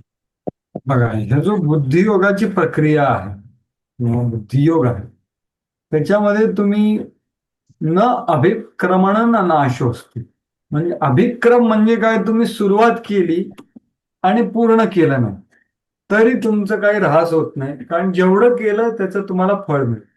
म्हणजे अपूर्ण कार्य असेल, हा पहिला शब्द. प्रत्यवायो न विद्यते म्हणजे काय, की तुमच्या कार्यामध्ये काही दोष असेल तर तुम्हाला पाप लागत नाही. तुम्ही जर का बाकी कर्मकांडाची काही क्रिया केली ना, तर त्याच्यामध्ये थोडीशी चूक झाली तरी पाप मिळेल. उच्चारामध्ये चूक झाली, विधीमध्ये चूक झाली तर तुम्हाला फळ तर मिळणारच नाही, उलट पाप लागेल. पण ह्या विधीमध्ये, बुद्धियोगाच्या विधीमध्ये प्रत्यवायो न विद्यते. तुम्ही जर का सदोष कार्य जरी केलं तरीही तुम्हाला पाप लागत नाही. आणि तिसरं काय सांगितलंय, स्वल्पमप्यस्य धर्मस्य त्रायते महतो भयात्. किंवा तुमचं जरी कार्य खूप क्षुल्लक आहे, की क्षुल्लक बुद्धियोग केला ना तरी तुम्हाला मनुष्य देहाची प्राप्ती होईल. महान भय म्हणजे काय, की निम्न योनीमध्ये देह प्राप्त होईल. तर त्याला निम्न योनीमध्ये पण देह प्राप्त होणार नाही. तर अपूर्ण कार्य असेल तरी ते जेवढं तुम्ही केलं तेवढं फळ देईल. सदोष कार्य असेल तरीही त्याचं पाप कर्म होत नाही. आणि क्षुल्लक असं कर्म केलं असेल, स्वल्पमप्यस्य धर्म, तरी ते मनुष्याला नीच जन्मापासून वाचतात. हे याची खूप मोठी शक्ती आहे. तर हे 3 ह्याच्यामध्ये प्रशंसा केलेली आहे, की अभिक्रमण नाशोस्ति म्हणजे अपूर्ण कार्य सुरुवात केली तुम्ही, पूर्ण नाही करू शकत तरी तुम्हाला जेवढं केलं तेवढं फळ मिळेल. 1% चालू केलं तर पुढच्या आयुष्यात 2% पासून चालू होईल, असं प्रभुपाद सांगतात. प्रत्यवायो न विद्यते म्हणजे काय, सदोष आहे, काही चूक झाली तरीही तुम्हाला पाप लागणार नाही, हानी होणार नाही. आणि जरी थोडस कार्य केलं तरीही तुम्हाला मनुष्य जन्माचं जन्म मिळेल. तर हेच प्रभुपाद सगळं सांगताय, की भौतिक स्तरावर केलेलं कोणतंही काम कर्म पूर्ण करावेच लागते, नाहीतर त्यासाठी केलेले सर्व प्रयत्न निष्फळ होतात. फळ तर मिळतच नाही ना पूर्ण केल्याशिवाय. तुम्ही इंजिनिअरिंगला ऍडमिशन घेतली आणि पूर्ण केलं नाही तर तुम्हाला इंजिनिअरिंगचं फळ मिळेल का? नाही मिळणार. ह्या जगात तसं नाही. आणि मग तुम्ही पुन्हा दुसऱ्या जन्मातून आले तर ते म्हणतील पुन्हा तुम्ही करा सेकंड इयरला. असं नाही, पहिल्यापासूनच करावं लागेल. पण भक्तीमध्ये तसं नाही. कृष्ण भावना भावित कर्म किंवा बुद्धियोगाचं कर्म आणि भौतिक स्तरावर आहे, याच्यातले फरक आहेत. हे 3 फरक आहेत. अपूर्ण, सदोष आणि क्षुल्लक कार्य केलं तरी त्याची फळ मिळतं. प्रत्यवायो न विद्यते, पाप लागत नाही आणि काही ऱ्हास होत नाही. 1% कर्म ही शाश्वत काळासाठी असते किंवा पुन्हा आरंभ होतो 2% पासून. परंतु भौतिक कर्म 100% झाल्याशिवाय लाभदायक होत नाही ना. म्हणून तुम्ही बघा शास्त्रामध्ये वितरासुराचं थोडी चूक झाली तर उलट फळ मिळालं. इंद्राला मारणाऱ्यापेक्षा इंद्राला मारणारासाठी उलटा इंद्राद्वारे मारणारा प्रकट झाला. बरोबर की? तर उलट फळ मिळतं. आणि म्हणूनच भागवतातला एक श्लोक उद्धृत करताय की जो माणूस भक्तीमध्ये लागलेला आहे, शुद्ध भक्तीमध्ये, त्यांनी आपला स्वधर्म त्याग जरी केला ना तरी त्याचा काहीही तोटा नाहीये. पण एखादा माणूस भक्ती नाही करत आहे आणि स्वधर्म खूप छान करतोय त्याचा काही फायदा नाही. असा श्लोक आहे, त्यक्त्वा स्वधर्मम, तो श्लोक. तर हे आहे भौतिक कर्मे आणि त्याच्यापासून होणारी फलप्राप्ती याच शरीराबरोबर अंत. परंतु कृष्ण भावनामुळे केलेले कर्म शरीराच्या नाशानंतर कृष्ण भावनेकडेच घेऊन जाते पुढच्या आयुष्यात. निदान पुढील जन्म मनुष्य योनीत प्राप्त होण्याची निश्चित संधी असते. तर ही पहिली प्रशंसा झाली किंवा तुम्ही अपूर्ण आहात, सदोष आहात किंवा क्षुल्लक केले तरी त्याचं फळ मिळणार, त्याचा फायदा होणार मनुष्य जन्म. तर दुसरं त्याचा फायदा आहे की असे लोक व्यवसायात्मिका बुद्धी असतात की त्यांची बुद्धियोगातली बुद्धी महत्वाची ना, ती व्यवसायात्मिका बुद्धी असते. पण जे काम्य कर्मात प्रवृत्त असतात त्यांची बुद्धी अनेक शाखांमध्ये भेद झालेली असते. तर त्या बुद्धियोगाच्या बुद्धीचं वैशिष्ट्याचं वर्णन करतात. व्यवसायात्मिका बुद्धी एकेह कुरुनंदन बहुशाखा हि अनंतश्च बुद्धयो अव्यवसायिना. हरे कृष्ण. हरे कृष्ण. हा, जे या मार्गावर असतात त्यांची बुद्धी दृढनिश्चयी असते आणि त्यांचे ध्येयही एक असते.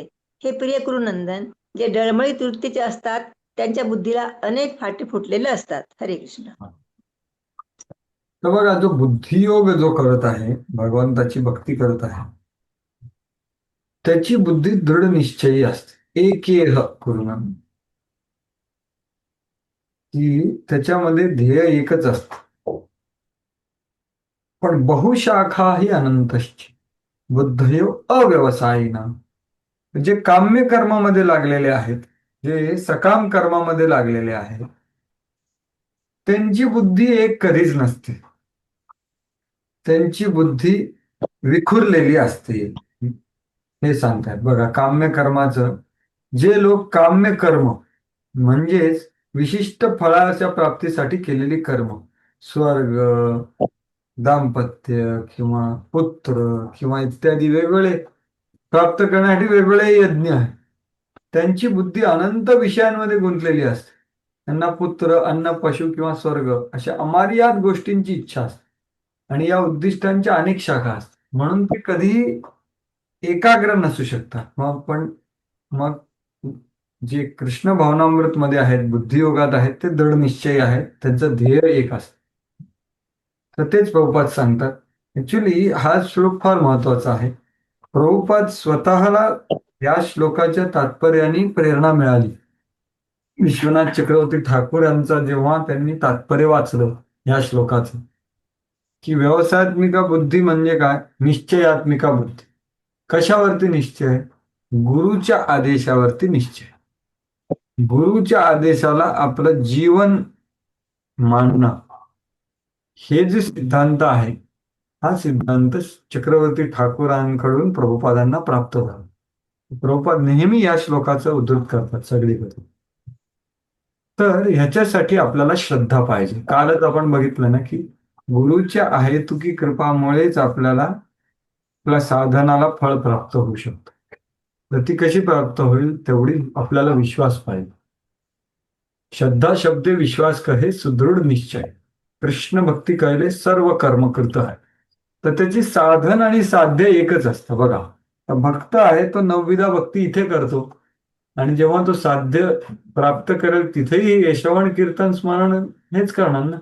त्याच्यामध्ये फरक नाहीये काही. आत्ता जे कार्य करतो आहे ते बद्ध स्थितीत आहे, भौतिक शरीर आहे, म्हणून त्याच्यामध्ये थोडीशी समस्या असू शकते. पण हेच कार्य तो जेव्हा सिद्धी प्राप्त करेल तेव्हा हेच करणार, काय त्याला वेगळं करायचं नाही. आपण आत्ता जे करतो तेच भगवत धामात करू. त्याच्यामुळे त्याची बुद्धी व्यवसायात्मिका असते. हरी गुरु वैष्णवांसाठी श्रद्धा म्हणजे उदात्त गोष्टीवर दृढ विश्वास, फेथ इन समथिंग सबलाईम. उदात्त गोष्ट आपल्या बुद्धीद्वारे समजू शकत नाही. म्हणजे काय, प्रभुपाद सांगतात की भागवत श्रवण करून हृदय शुद्धीकरण होतं. आता हे तुम्ही वैज्ञानिक दृष्ट्या शुद्ध करू शकत नाही. काय होतं, पण ते होतं कारण ही उदात्त गोष्ट आहे. हे कोणी आपण वैज्ञानिक तुम्हाला दाखवू शकत नाही की काय होतं इथे. भागवत श्रवण प्रामाणिक श्रोत्यापासून केलं तर काय होतं, तो काही सांगू शकत नाही. पण हे होतं का, कारण उदात्त गोष्ट आहे. उदात्त म्हणजे सबलाईन गोष्ट, ती वैज्ञानिक याच्यानुसार आपण सिद्ध करू शकत. पण श्रद्धा म्हणजे काय, तेच की ज्या गोष्टी अचिंत्य आहेत त्याच्यावर आपला पूर्णपणे विश्वास. भक्ती केल्यामुळे माझं सगळं व्यवस्थित होतं. कसं होईल, कधी होईल, हे भगवंत. आपण श्रद्धा आहे, तो विश्वास, तो दृढ विश्वास म्हणजे हे. कृष्ण भावनेद्वारे एखाद्याची जीवनाच्या परमोच्च स्थितीप्रत उन्नती होऊ शकते. या विश्वासाला व्यवसायात्मिका बुद्धी म्हणतात. किंवा मी कृष्ण भावना सोडून दुसरं काहीही करणार नाही आणि परमोच्च सिद्धी प्राप्त होईल, असा विश्वास असतो. तर याचं 9व्या अध्यायामध्ये भरपूर वर्णन आहे. योगक्षेमम वहामी. तर अशी श्रद्धा, हा दृढ विश्वास, जेव्हा त्याच्यामध्ये कृष्ण भावनामृत जागृत होते तेव्हा त्याला आपल्या कार्यामध्ये चांगले फळ मिळवण्यासाठी प्रयत्न करण्याची आवश्यकता नाही. चांगलं वाईट याचा विचार करायची गरजच नाही त्याला.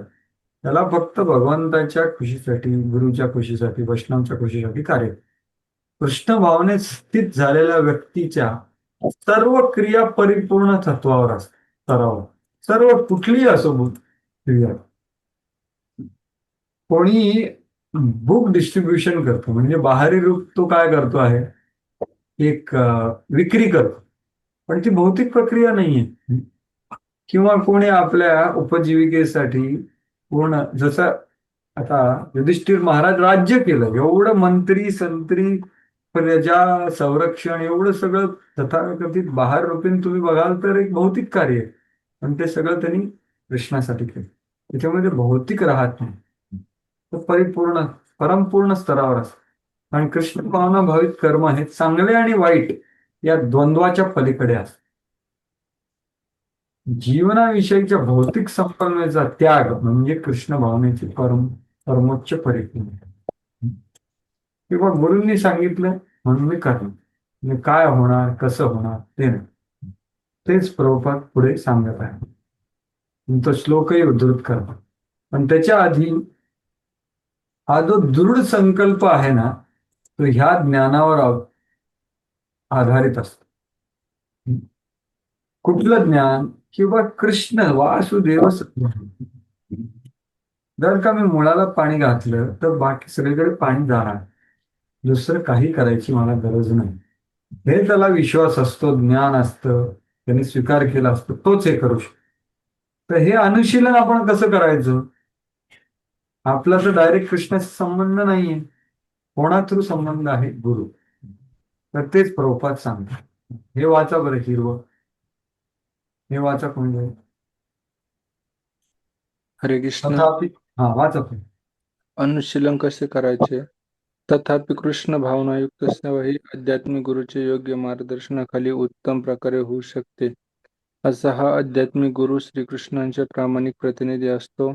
त्याला शिष्याचा स्वभाव माहीत असतो आणि तो शिष्याला कृष्ण भावनामुळे कर्म करण्यासाठी योग्य मार्गदर्शन करू शकतो. म्हणून कृष्ण भावनेत पारंगत होण्यासाठी मनुष्याने श्रीकृष्णाच्या प्रतिनिधीच्या आदेशाचे दृढ निश्चयाने पालन करणे आवश्यक आहे. तसेच गुरुच्या उपदेशांचा त्याने जीवनाचे ध्येय म्हणून स्वीकार केला पाहिजे. हरे कृष्ण. तर इथे बघा, एक गोष्ट असते की आपण आदेश आपल्याला मिळाला तर पालन करणे. दुसरी गोष्ट आहे की दृढ निश्चयाने पालन करणे. तिसरी गोष्ट आहे की त्या उपदेशाला आपलं जीवन म्हणून, जीवनाचे ध्येय म्हणून स्वीकार करणे.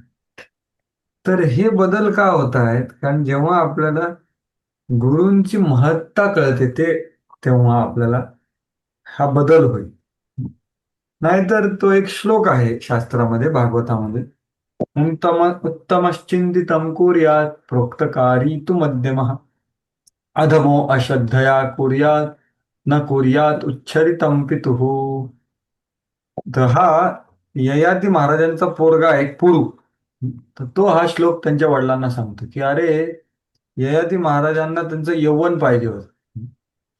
तर तो द्यायला तयार झाला आणि तेव्हा त्याने हा श्लोक सांगितला की जो माणूस आपल्या पिताची किंवा गुरुची आज्ञेचं पालन करत नाही तो त्या पिताच्या विष्ठेपेक्षा कमी असतो. उच्छरितम पितू.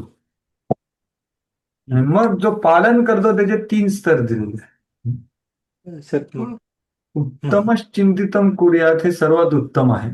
तो आपण शेवटी बघूया. प्रोक्तकारी तू मध्यम. तर मध्यम शिष्य कोण आहे? जो जे सांगितलं ते करतो, हृदयपूर्वक यथाशक्ती करतो. प्रोक्तकारी तू मध्यम, तो झाला मध्यम शिष्य. अधमो अश्रद्धया कुर्यात. जो अधम शिष्य आहे तो पण करतो, पण त्याची श्रद्धा नसते त्याच्यामध्ये, पूर्ण हृदय टाकून करत नाही, पण तो करायचं म्हणून करतो. तो अधम शिष्य. मध्यम शिष्य काय? प्रोक्तकारी, जे सांगितलं ते हृदयपूर्वक करतो. उत्तम शिष्य कोण आहे? जो गुरूंची आज्ञेला समजू शकतो, चिंतन करतो. उत्तमच चिंतितम करूया. तर हा फरक आहे. जेवढं गुरु शिष्यामध्ये संबंध प्रस्थापित होतात तेवढं हे पुढे जाऊ शकतं. तर इथे महत्वाची गोष्ट काय आहे की वैयक्तिक जीवनामध्ये काय करायला पाहिजे की मार्गदर्शनाखाली आपण भक्ती केली पाहिजे. आपल्या मन घडत भक्ती नाही करायची, आज हे करायचं उद्या ते करायचं, तसं नाही. आणि गुरु सुद्धा त्याला स्वभाव माहिती असतो शिष्याचा की बा तो कुठली कार्य भगवंतासाठी चांगलं करू शकतो आणि तो तशा कृष्ण भावना भावित त्याच्या सेवेमध्ये त्याला लावतो आणि त्याला मार्गदर्शनही करू शकतो की बा तू असं केलं तर हे होईल, असं केलं तर नाही होणार, किंवा काही त्याच्या समस्या आला तर तो मार्गदर्शन करू शकतो. म्हणून आपण दृढ निश्चयाने पालन करायचं श्रीकृष्णांच्या प्रतिनिधीचं. तर तेच हाच श्लोक आहे. यस्य प्रसादात मंगल आरतीमध्ये म्हणतो ना, गुरूंच्या प्रसादाने भगवंताचा प्रसाद मिळतो. म्हणजे गुरूंना संतुष्ट केलं तर भगवंत संतुष्ट, ह्याच्यामध्ये काहीही दुमत नाही. आणि जर का यस्य अप्रसादात न गती कुतो, जर का आपण गुरूंना संतुष्ट केलं नाही तर कृष्ण भावना प्रत उन्नत होण्याची संधीच नाही, न गती कुतो. म्हणून मी काय केलं पाहिजे, दिवसात ऍटलिस्ट 3 वेळा त्यांचं यशाचं गान, यशाचं चिंतन केलं पाहिजे. ध्यायम स्तुवांस्तस्य यशस्त्रिसंध्या. त्रिसंध्यानी मध्ये मी काय केलं पाहिजे, अशा गुरूंच्या प्रशंसा, त्यांच्या गुणगानाचं स्मरण केलं पाहिजे. हे जेव्हा आपण करू, अशा गुरूंना मी नमस्कार करतो. ही संपूर्ण पद्धती देहात्म बुद्धीच्या पलीकडे असणाऱ्या आत्म्याच्या केवळ सैद्धांतिक ज्ञान स्तरावर नसून परिपूर्ण ज्ञानावर आधारित. परिपूर्ण ज्ञान म्हणजे काय? भक्ती. फक्त आत्म्याचं ज्ञान म्हणजे हा पहिले 6. अशा ज्ञानामुळे सकाम कर्माद्वारे प्राप्त होणाऱ्या इंद्रिय तृप्तीची संधी नष्ट होते. ज्याचे मन दृढ निश्चयी नाही तो विविध प्रकारच्या सकाम कर्मामध्ये आकर्षला जातो. तर त्याचं आपण सुरुवातीलाच हे बघितलं, कशी त्याची बुद्धी हे असते. उद्दिष्टाच्या अनेक शाखा असतात. इथे काही नाहीये, त्याला हेच करायचं आहे, दुसरं काहीच करायचं. तर विश्वनाथ चक्रवर्ती ठाकूर हे जे प्रभुपादांनी जे तात्पर्य वाचलं ना, ते मी वाचतो. खूप सुंदर आहे ते तात्पर्य. ते काय म्हणतात की व्यवसायात्मिका बुद्धी एक एव बुद्धी. कशी बुद्धी असते त्याची? मम श्रीमद गुरुम उपादिष्टम भगवत कीर्तन स्मरण चरण परिचारण एतद एकत देव मम साधनम. की गुरुने जे उपदेश मला दिलेला आहे श्रवण कीर्तनादी रूप भक्तीचे, तेच माझं एक साधन आहे. मम साध्यम तदेव. माझं ते साध्य पण तेच आहे, साधन पण तेच, साध्य पण तेच. मम जीवातु. माझं जीवन पण तेच. साधन साध्य दशयो अशक्यमतदेव मे काम्यम एतदेव. साधन आणि साध्य या दशांमध्ये दुसरं कुठलीही इच्छा माझ्यामध्ये येणार नाही. मे कार्यम एतत, ते माझं कार्य पण तेच आहे. माझी इच्छा पण तीच आहे, माझी फळ जे काय आहे तेच आहे. म्हणजे हे करून मला काय करायचं तेच करायचं पुढे कार्यम म्हणून. अन्यत्र नमे कार्यम, दुसरं कुठलंच कार्य नाही मग. नापि अभिलाषणीय, मला त्याची इच्छा पण नाहीये. स्वप्नेपि अन्यत्र, स्वप्नामध्ये पण मला दुसरी इच्छा नको. सुखम असतो दुःखम वा असतो, जर का मी गुरुचे आदेश पालन करताना सुख होईल किंवा दुःख होईल. संसार नश्यस्तु वा नश्यतु, माझा संसारापासून उद्धार होईल किंवा नाही होणार, तरी मी हेच कार्य करेन. तत्र मम कापी न क्षती इति एव, की ह्या सुख दुःखात संसारात उद्धार झाला नाही झाला तरीही मी हे करत राहील आणि माझा काही ह्याच्यामध्ये क्षती होणार नाही, असा ज्याचा निश्चय असतो त्याला म्हणतात व्यवसायात्मिका बुद्धी. तर हे जेव्हा प्रभुपादांनी वाचलं तेव्हा त्यांना अत्यंत प्रेरणा प्राप्त झाली. तर हे करणं फार महत्वाचं आहे. हे सांगताना आता ते काय सांगतायत की हे झालं निष्काम कर्मयोग किंवा बुद्धियोग, किंवा आपली दैनंदिन भक्ती करतानाची कशी चेतना असली पाहिजे. आता जे काम्य कर्मवाले आहेत त्याची तुलना करत आहे. हे बघा, सकाम कर्माशी तुलना करतात. आता हे इथे होणार आहे. पुढचे जे श्लोक आहेत ते सकाम कर्म जो करतो माणूस कर्मकांडातलं वगैरे, त्याच्यामध्ये काय काय दोष आहेत त्याचं वर्णन आहे. यामिमां पुष्पितां वाचां प्रवदन्त्यपश्चितः वेद वादरतः पार्थः नान्यत् अस्ति इति वादिनः कामात्मनः स्वर्गपरा जन्म कर्म फलप्रदान क्रिया विशेष बहुलां भोगैश्वर्य गतिं प्रति. अल्पज्ञ लोक अलंकारिक वेदांमध्ये शब्द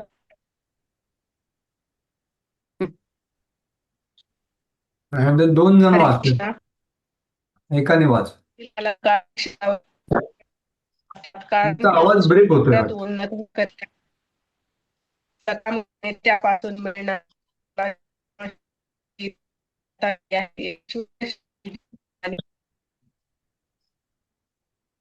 तुमचा आवाज ब्रेक होतोय माताजी, काय ऐकू नाही आलं व्यवस्थित सगळं. कोणीतरी दुसऱ्याने वाचा परत एकदा.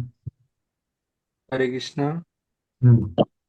अल्पज्ञ लोक वेदांमधील अलंकारिक शब्दावर अत्यंत आसक्त असतात, कारण त्यात स्वर्गप्रत उन्नत होण्याकरिता निरनिराळी सकामे, त्यापासून मिळणारा चांगला जन्म, शक्ती इत्यादींना मान्यता देण्यात आली आहे.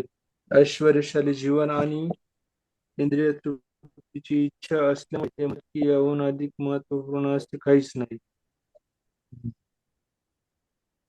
तर हे जे काम्य कर्मामध्ये लागलेले आहेत, सकाम कर्मामध्ये, त्यांची चेतना, त्यांचे दोषयुक्त विचार आणि त्यांचे चित्त आणि त्याचे प्रचार, हे सगळं आता 42, 43 आणि पुढे सांगितलेलं आहे. तर हे कसं चालू होतं? याम इमाम पुष्पिताम वाचन. पुष्पिताम म्हणजे कसं? अलंकारिक फुलासारखे शब्द. तर म्हणजे काय? त्याच्यामध्ये फुलं जशी आकर्षित करणारे असतात तसे ते आकर्षित शब्द असतात, की तुम्ही स्वर्गात गेले तर निरंतर भोगाचा आनंद घेईल. तर ही अतिशयोक्ती असते, ही वास्तविकता नाही. कोणी स्वर्गात गेले तर पुण्य संपल्यानंतर तो परत येतो. क्षीणे पुण्य मर्त्य लोकम विशंती. पण ते सांगताना असं ऍडव्हर्टाईज करतात, ते सत्य नसतं. पण त्यांना म्हणून तर त्याला फ्लावरी म्हणजे पुष्पिताम वाचन म्हणजे काय? आता पुष्प चांगला दिसतो, 3 तासानंतर तो काय होतो? कोमेजून जातो की नाही, म्हणजे त्याची वास्तविकता राहत नाही. त्याला म्हटलं की विषारी फुलांसारखं आहे. विषारी म्हणजे काय? ते आपल्याला आत्मसाक्षात्कारापासून मारणार ते. आणि तिसरं काय आहे की खरं म्हटलं तर आत्मस्तरावर त्याचा व्यर्थ आहे. म्हणून त्याला हे 3 चुकीच्या गोष्टी आहेत. म्हणजे पुष्पिताम वाचाम, जे एका पुष्पांसारखे खूप आकर्षक शब्द आहेत कर्मकांडांमध्ये, की तुम्ही स्वर्गात जाऊन निरंतर भोग करू शकता, सोमरस प्या इत्यादी. हे विषारी फुलाच्या सारखे आकर्षक आहेत पण व्यर्थ आहेत आणि त्याला काही फायदा होणार नाही. पण ते काय म्हणतात की प्रवदंती अविपश्चित. अविपश्चित म्हणजे काय? हे अज्ञानी लोक आहेत, अल्पज्ञानी लोक, आत्मज्ञानाचं त्यांना काही गंध नाही आणि ते प्रचार करतात की हा आनंद सोडून दुसरा कुठलाच आनंद नाही. हे मोक्ष भिक्ष प्राप्त करणं हे सगळं काय खरं आहे. त्याच्यापेक्षा काम्य कर्म करा, पुण्यकर्म करा, स्वर्गात जा, भोग करा, ह्याच्याशिवाय अजून काहीही नाही. न अन्यद अस्ति किती वादिना, म्हणजे ते प्रचार असा करतात. त्यांना वेदवाद रथ आपण म्हणतात. कारण काय, ते काय म्हणतात की आम्ही जे सांगतो ते आम्ही मनातून नाही वेदातून सांगतो. अरे पण वेद ते कुठल्या स्तरासाठी आहेत, कशासाठी आहे? आणि मग ते काय, त्यांची चेतना कशी चुकीची आहे. कामात मनः, ते नेहमी सकाम कर्मामध्ये स्वतःच्या वैयक्तिक इच्छांमध्ये पूर्णपणे आविष्ट असते, की मी स्वर्गात जाईन इत्यादी. आणि ते मोठमोठाले उत्सव करतात, यज्ञ करतात, क्रिया विशेष बहुला, कशासाठी? भोग आणि ऐश्वर मिळणार. तर अशी त्यांची दोषयुक्त प्रचार, दोषयुक्त चित्त आणि दोषयुक्त चेतना अशी सांगितलेली आहे. तर इथे प्रभुपाद जे मी सांगितलं त्याचं वर्णन करतात थोडं. वेदांमध्ये सांगितल्या कर्मकांड भागातील सकाम कर्मावर अत्यंत आसक्त असतात. पुष्पिताम वाचन. स्वर्गलोकामध्ये इंद्रिय तृप्ती करून जीवनाचा उपभोग घेण्याव्यतिरिक्त काहीही करायची इच्छा नसते. कारण स्वर्गलोकामध्ये भौतिक ऐश्वर्य व मदिरा आणि मदिराक्षी सहजपणे उपलब्ध असतात. आणि ते ज्योतिष्टोम वगैरेचे चंद्रायन वगैरे वेगळे तपस्या किंवा यज्ञ करतात. अरे अल्पज्ञानी आहेत, कारण त्यांना पूर्ण ज्ञान नाहीये. ते काय म्हणतात, हेच वेदांनी सांगितलंय बघा, आम्ही जे करतो तेच आहे. ज्याप्रमाणे मूर्ख लोक हे विषारी झाडांच्या फुलाला आकर्षित होतात, कारण त्यांना आकर्षणाचा परिणाम माहीत नसतो. अरे विष खाल्ल्यानंतर काय होणार, पण तरी ते आकर्षित होतात. तर ते आकर्षित करणारी आहेत पण विषारी आहेत आणि व्यर्थ आहे. आणि इंद्रिय भोगची इच्छा कधी संपत नाही.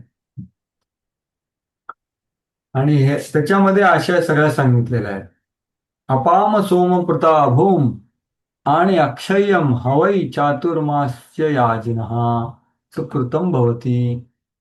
कर्मकांडात कसं सांगितलं वाक्य बघा, जे चातुर्मासाचे पालन करतात ते अमर आणि सदैव आनंदी होण्यासाठी सोमरस पान करण्यासाठी पात्र ठरतात. तर खरं वास्तविक बघितलं गेलं तर हे पूर्णपणे सत्य नाही. हे ऍडव्हर्टाईज आहे. जे लोक पाप करतात ना स्वभोगासाठी, त्या पापी लोकांना थोडं वर उचलण्यासाठी ही एक जाहिरात केलेली आहे. किंवा तुम्ही भगवंताच्या आदेशाचं पालन करा, हा यज्ञ कर आणि तुम्हाला सोमरस मिळेल निरंतर. पण हे वास्तविकता नाहीये. हे काय आहे, अतिशयोक्ती आहे. पण जेव्हा हरिनाम आणि हरिभक्ती आणि हरिकथेचं गुणगान होतं, ती अतिशयोक्ती नसते, ते वास्तविक असतं. तर हे ते काय करतात, हे लोक त्या वाक्यांवर विश्वास ठेवतात आणि ते म्हणतात हे सोडून दुसरं काहीच करायचं नाही. आणि पृथ्वीजन कैरस सोमरस पान करून धष्टपुष्ट आणि इंद्रियन तृप्ती करण्यास समर्थ होण्यासाठी उत्सुक असतो. अशा व्यक्तींच्या भौतिक बंधनातून मुक्त होण्यावर विश्वास नसतो आणि वेदांमध्ये सांगितलेल्या भपकेबाज विधींमध्ये क्रिया विशेष बहुधा, भपकेबाज विधींमध्ये अत्यंत आसक्त असतात. सामान्य ते विषयासक्त असतात आणि त्यांना स्वर्गीय सुखभोगा व्यतिरिक्त काही नको असते. तर अशी त्यांची चेतना आहे, त्यांचे विचार आहेत, त्यांचे प्रचार आहेत, त्यांचं कार्य आहे. आणि अशा लोकांची बुद्धी बहुशाखा असते, ज्याचं वर्णन 41 श्लोकामध्ये झालं. आता ते विस्तारित सांगतात. भोग ऐश्वर्य प्रसक्तानां तया अपहृत चेतसां व्यवसायात्मिका बुद्धी समाधौ न विधीयते. जे लोक इंद्रिय तृप्ती आणि भौतिक ऐश्वर्यात अत्यंत आसक्त झालेले आहेत आणि या गोष्टीमुळे जे मोहग्रस्त झालेले आहेत, त्यांच्या मनामध्ये भगवंताच्या भक्तिपूर्ण सेवेचा दृढ निश्चय होऊ शकत नाही. हा. तर हे लोक इतके आसक्त असतात, इतके आविष्ट असतात कशामध्ये? दोन गोष्टी, भोग आणि ऐश्वर्य. विषय भोगांसाठी आणि वेगवेगळ्या मोठ्या मोठ्या स्तरावर पोहोचून अजून भोग करतात. म्हणून त्यांची चेतना, त्यांचं चित्त पूर्ण चोरलेलं असतं. त्यांना समजवायला गेलं तरी समजत का? त्यांची बुद्धी व्यवसायात्मिका कधीच होऊ शकत, त्यांचं मन कधीच स्थिर होऊ शकत. बहुशाखाही अनंतश्च बुद्धयो अव्यवसायी, तर ते कधीही समाधी प्राप्त करू शकत नाही. तर तेच समाधीचा अर्थ सांगतात प्रभुपाद. भौतिक इंद्रिय तृप्ती, स्वारस्य आणि तसेच अशा क्षणभंगूर गोष्टींची मोहग्रस्त झालेल्या लोकांना समाधी कधीच शक्य होत नाही. तर मागील श्लोकात उल्लेखल्या ऐश्वर्य आणि भोगांची जी आसक्त आहे ते त्यांच्या क्षणभंगूर स्वरूपाकडे दुर्लक्ष करतात. त्यांना तुम्ही सांगितलं की अरे क्षणभंगूर आहे ना, ते म्हणतात काय प्रॉब्लेम आहे, पुन्हा प्राप्त होईल आपलं. पुन्हा तुम्ही त्यांना सांगा की अरे क्षीणे पुण्य मर्त्य लोकं विशन्ति, ठीक आहे, मी परत पुण्य करून परत जाईन, परत भोग करेन, परत येईन. त्याला काय क्षणभंगूर, त्याचं काय नाही, त्यातच मग्न आहेत. आणि विवेक, त्यांची विवेक बुद्धी आकर्षक पण भ्रामक शब्दांमुळे हरवून गेलेली, अपहृत चेतस, अशा व्यक्तींच्या मनात समाधी कधीही निर्माण होत नाही. तर असं भगवंतांनी बुद्धियोगाची प्रशंसा केली, त्याचं महत्व सांगितलं, कसं ते सदोषपूर्ण केलं, अपूर्ण केलं. आणि जरी आपण त्याच्यामध्ये थोडंसं जरी केलं, क्षुल्लक केलं, तरी त्याच्यामध्ये फळ मिळतं आणि पाप लागत नाही. आणि व्यवसायात्मिका बुद्धी आपण त्याच्यात ठेवू शकतो. पण कर्मकांडाचा विचार कसा आहे, त्याच्यामध्ये व्यवसायात्मिका बुद्धी कधीच होत नाही, मनुष्य भौतिक स्तरावर. असं त्यांनी कॉन्ट्रास्ट केला बुद्धियोग आणि कर्मकांडामध्ये. आता पुढे भगवंत आता अर्जुनाला आदेश देत आहे. तर त्या आदेशाकडे जाऊ आपण. त्याच्या आधी आतापर्यंत आपण जी चर्चा केली त्याच्याबद्दल कोणाला काही टीका टिप्पणी किंवा काही विचार किंवा काही प्रश्न असेल तर तुम्ही व्यक्त करू शकता. आतापर्यंत जी आपण चर्चा केली त्याच्याबद्दल, बुद्धियोग, निष्काम कर्मयोग इत्यादी, त्याची प्रशंसा, त्याचा समज, त्याच्याबद्दल कोणाचं काय आहे विचार? बोला पाहिजे, तुम्हाला काय सांगायचं सुंदर श्याम? प्रभू ते स्वधर्मावरती आपण जे ऐकलं त्या पहिल्या श्लोकामध्ये 31व्या, जो भक्ताच्या प्रती असणारा स्वधर्म भगवंत सांगतात अर्जुनाला, ते कसं हे करायचं? बघा, स्वधर्म अपि चावेक्ष्य. अर्जुनाला भगवंत काय सांगतात की तू क्षत्रिय आहेस, आता तू तर क्षत्रिय तुझ्या कर्तव्याचं चिंतन कर आणि तू भिवू नकोस. तू ते नाही केलंस तर तुला पाप लागेल. तर तात्पर्यामध्ये प्रभुपाद काय सांगतायत की स्वधर्म पण दोन प्रकारचा. स्वधर्म म्हणजे काय की स्वतःचा धर्म. पण आता आपण आहोत आत्मा आणि आपण आहोत शरीरात. तर शरीराचा पण एक स्वधर्म असतो, तो आहे वर्णाश्रम धर्म. आणि आत्म्याचा स्वधर्म जो निरंतर असतो, शाश्वत, तो आहे कृष्णेर नित्यदास. तर असे हे दोन प्रकारचे स्वधर्म आहेत. ठीक आहे, एक्झॅक्टली तुम्हाला काय पाहिजे होतं? आत्म्याचा स्वधर्म असे. हा, आत्म्याचा स्वधर्म म्हणजे तो निरंतर आहे. तो आत्ता क्षत्रिय जसा, म्हणजे तो बदलत नाही. आत्म्याचा स्वधर्म स्वरूप होय नित्यदास ना. नित्यदास म्हणजे काय? नेहमीच तो दास असतो. पण कोणी क्षत्रिय, आता जसा दक्षिणी ब्राह्मण म्हणून जन्म घेतला, पण त्याने अपराध केला म्हणून क्षत्रिय म्हणून जन्म घेतला पुढे त्याने. तर शरीर बदलतं माणसाचं. किंवा कौशिक राजा, त्यांनी पण आपला हे बदलला. तो क्षत्रिय होता, मग तो राजर्षी झाला, मग तो ब्रह्मर्षी झाला इत्यादी. पण तो आत्माचं निवेर स्वरूप आहे कृष्ण नित्यदास. तो स्वधर्म तो चिरकाळ असतो, नित्य धर्म आहे, जैव धर्म. ठीक आहे. अजून कोणाचं काय आहे? आपण जी चर्चा केली त्याच्याबद्दल आपल्या व्यावहारिक ह्याच्यामध्ये हे बुद्धियोगाचं करणं फार महत्वाचं. हरे बोला. कृष्ण. हा बोला. प्रभूजी इथं सांगितलेलं आहे का कुठल्या श्लोकामध्ये?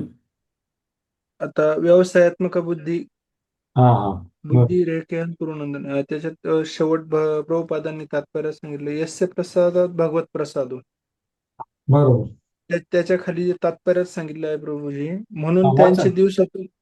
म्हणून त्यांचे दिवसातून 3 वेळा ध्यान करून त्यांच्याकडे कृपया याचना करणे आणि त्यांना सादर वंदन करणे आवश्यक आहे. तर बरोबर. 3 वेळा ध्यान कोणत्या याच्यात करू शकतो आपण असं? ते त्रिकाल आपण संध्या. त्रिसंध्या बघा, संध्या वंदन करतात ना लोक. संध्या हा म्हणजे काय? की सकाळी 6:30 सूर्य उगवतो तेव्हाच समान, आणि एक आहे मध्यान्हाचा समान, आणि एक आहे संध्याकाळी जेव्हा सूर्य मावळतो. ह्या 3 संध्या. ह्या 3 संध्याच्या वेळी आपण ते स्मरण, त्यांच्या स्तुतीचं स्मरण केलं पाहिजे, त्यांच्या व्यक्तिमत्व, त्यांची सेवा, असं ह्या 3 संध्या. त्रिसंध्या म्हणजे ह्या 3 संध्या आपल्या: सूर्योदय, सूर्यास्त आणि मध्यान्ह. ह्यावेळी आपण त्यांचं चिंतन केलं तर उत्तम. तर हे तर मिनिमम झालं. पण प्रभुपाद काय म्हणतात, त्यांचा आदेश हे आपलं जीवन करा. म्हणजे काय, तुम्ही नेहमीच त्यांचं चिंतन करायचा प्रयत्न, पण मिनिमम एवढं करायचं. मी पण त्याचा प्रयत्न करतो. मग तो प्रयत्न कसा असा आणू शकतो आपण आचरणात असं? बरोबर, नक्कीच. हो. दैनंदिन जीवनामध्ये 3 वेळा आपण स्मरण करू शकतो. त्यांचे आदेश, त्यांचे प्रशंसा, त्यांची स्तुती.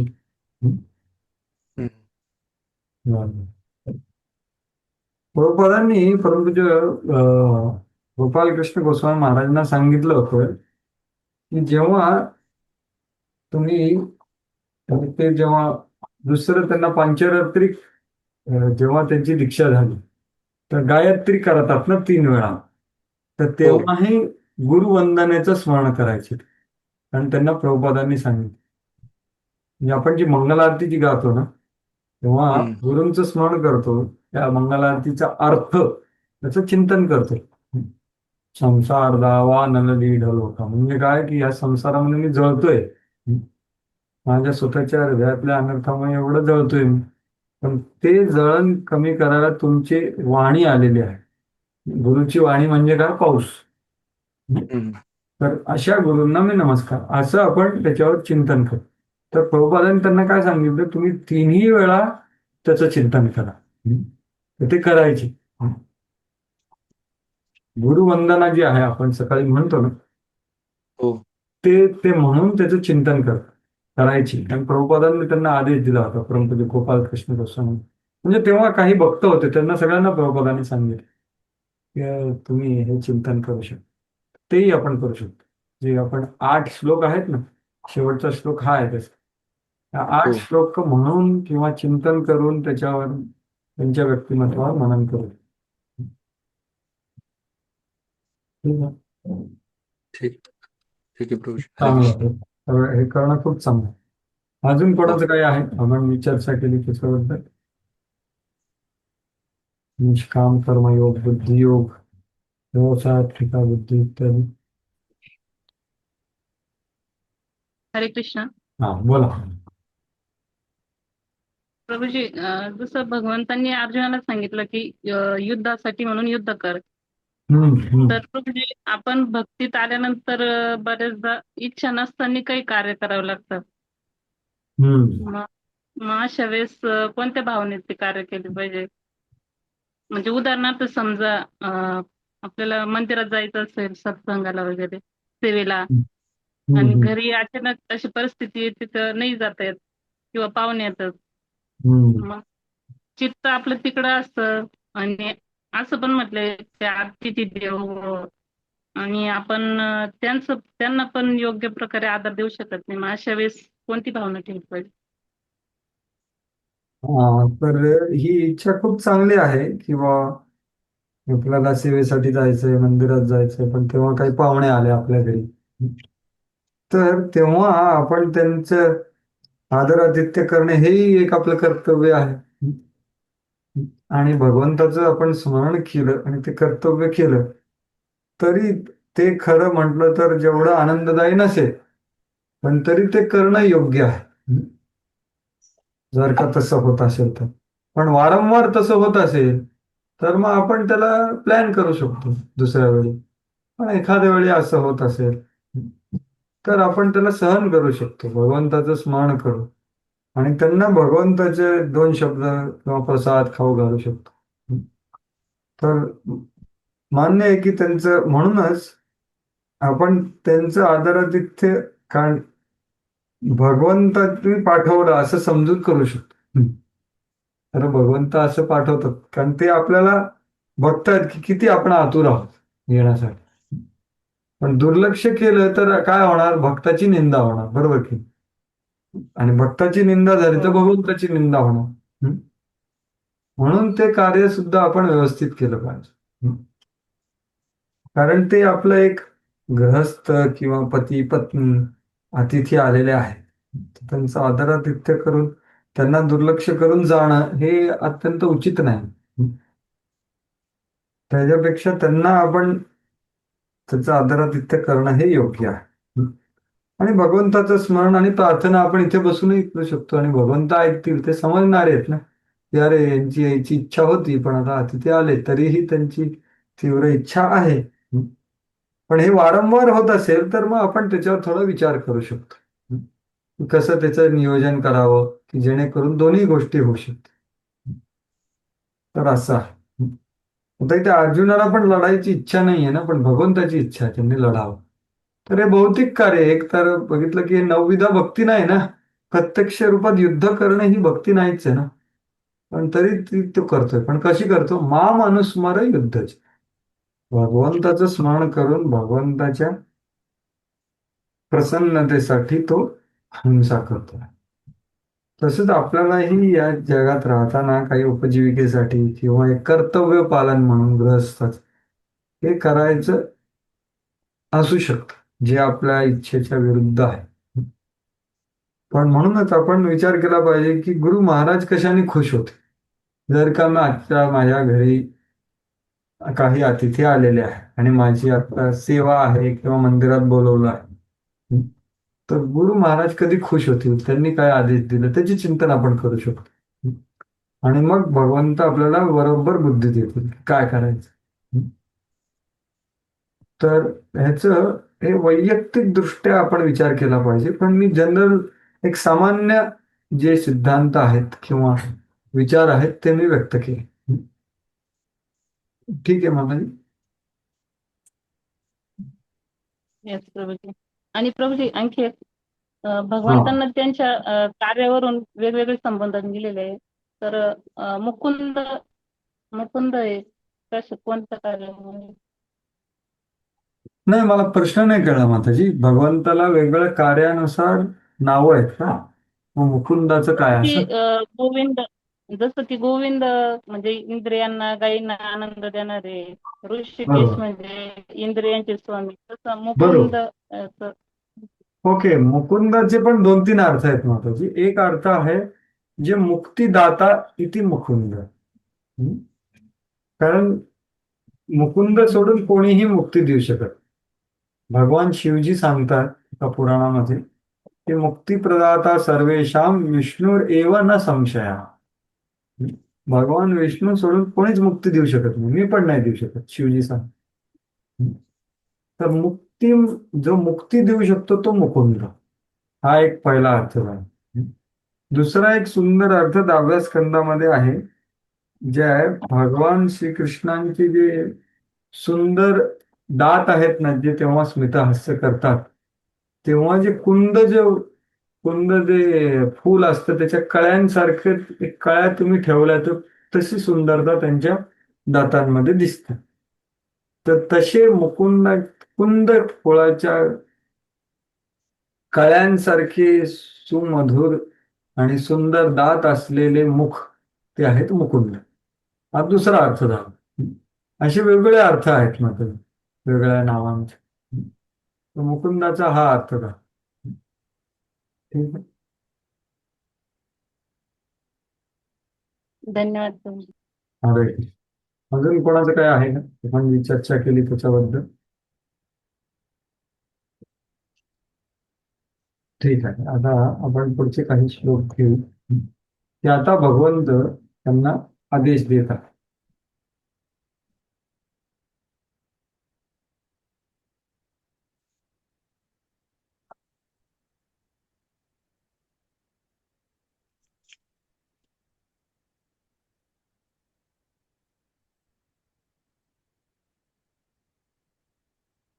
श्लोक संख्या हा त्रैगुण्यविषया वेदा निस्त्रैगुण्य भवार्जुन निर्द्वन्द्वो सत्वस्थो योगक्षेममात्मवान्. भाषांतर वाचा. वेद प्रामुख्याने भौतिक प्रकृतीच्या 3 गुणांचे विवेचन करतात. हे अर्जुना, या 3 गुणांच्या पलीकडे स्थित हो, सर्व द्वंद्वातून मुक्त हो आणि लाभ व रक्षण यांच्या काळजीतून मुक्त होऊन आत्मपरायण हो. तर भगवंतांना तो विचारतोय की अरे, कुठलंही आपण कार्य करतो तर त्याचं फळ तर प्राप्त होतच नाही. मग कोणी निष्काम कर्मयोगी कसा काय फळाचा विचार करत नाही आणि कशी त्याची बुद्धी स्थिर होऊ शकते तुम्ही म्हणता? असं कसं? कारण प्रत्येक कार्य केलं म्हणजे फळ येणं, बरोबर, स्वभावानुसार. मग निष्काम कर्म करण्याची बुद्धी स्थिर कशी होती?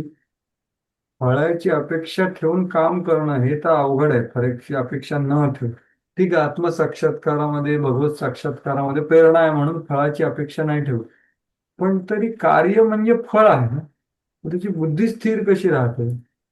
तेव्हा अर्जुना सांगतात की अरे अर्जुन, तू 3 गुणाच्या पलीकडे जा. कारण हे जे कर्मकांडाचे जे शास्त्र आहेत ते 3 गुणांच्या अंडर आहे. त्रैगुण्य विषया वेदा. तर तू त्या कर्मकांड किंवा बाकीची जसे 18 पुराण आहेत ना, ते 3 वेगळ्या गुणामध्ये आहेत, सत्वगुण, रजगुण आणि तमोगुण. पण भागवत पुराण त्रैगुण निस्त्रैगुण्य आहे. अर्जुना ते सांगतात की तू निस्त्रैगुण्य हो आणि तू एक साक्षी म्हणून कार्य कर. द्वंद्व नित्य सत्वस्थ. तुम्ही आत्मवान म्हणजे तू एक आत्मा आहे, तुझ्याबरोबर जे घडतं आहे ते तू साक्षी आहे, ते देहाबरोबर होतंय, त्याच्यामुळे तू तुझी बुद्धी स्पष्ट ठेवू शकशील. आणि योग क्षेम आत्मवान, योग आणि क्षेमाचा जास्त विचार करून लाभ आणि संरक्षण, आणि तेच फळ आहे ना, की मी जिंकणार का हरणार. अरे नाही, भगवानला मी सांगितलं मी करणार, बस संपला विषय. काय होणार ते ठरवतील.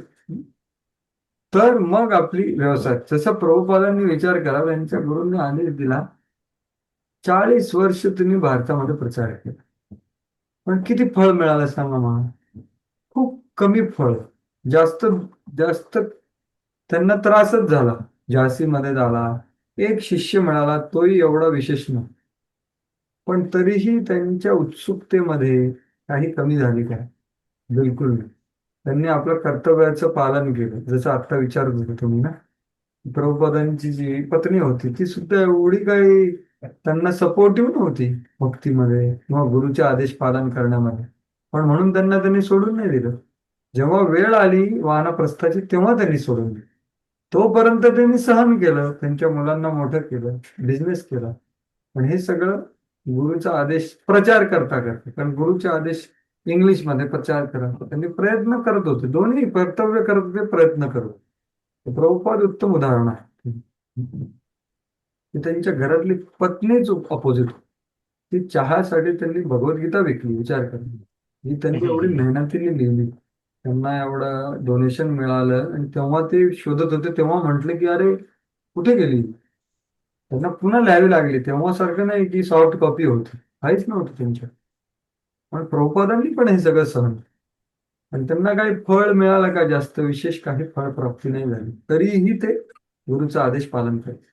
नंतर 11 वर्षात एवढं फळ मिळालं की तुम्ही विचार करू शकत नाही. तेव्हाही ते तसेच नम्र होते, किंवा मी गुरुचा आदेश पालन, माझं काही क्रेडिट, असा त्यांचा भाव. निस्त्रैगुण्य.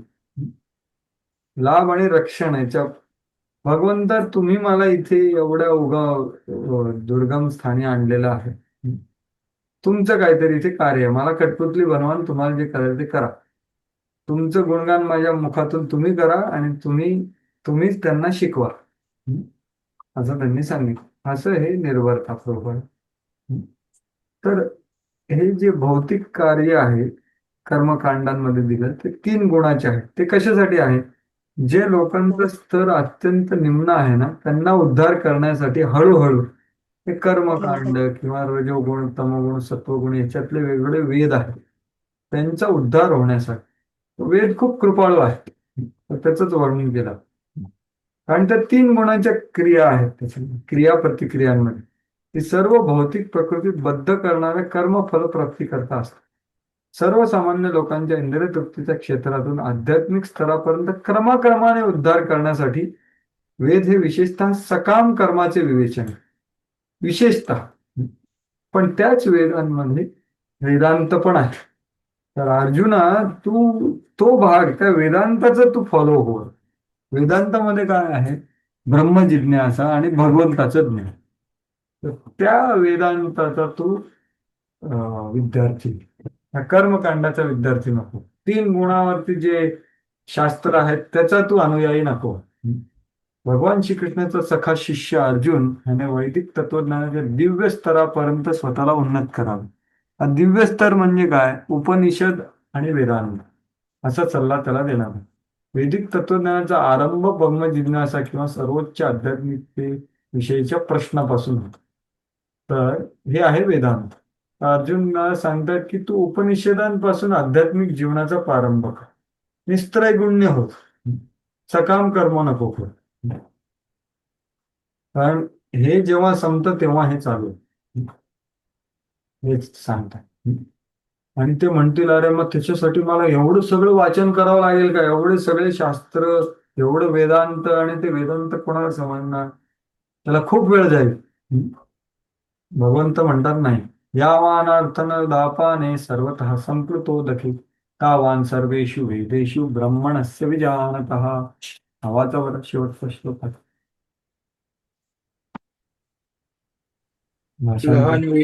लहान विहिरीद्वारे होऊ शकणारी सर्व कार्य मोठ्या जलाशयाकडून त्वरित होऊ शकतात.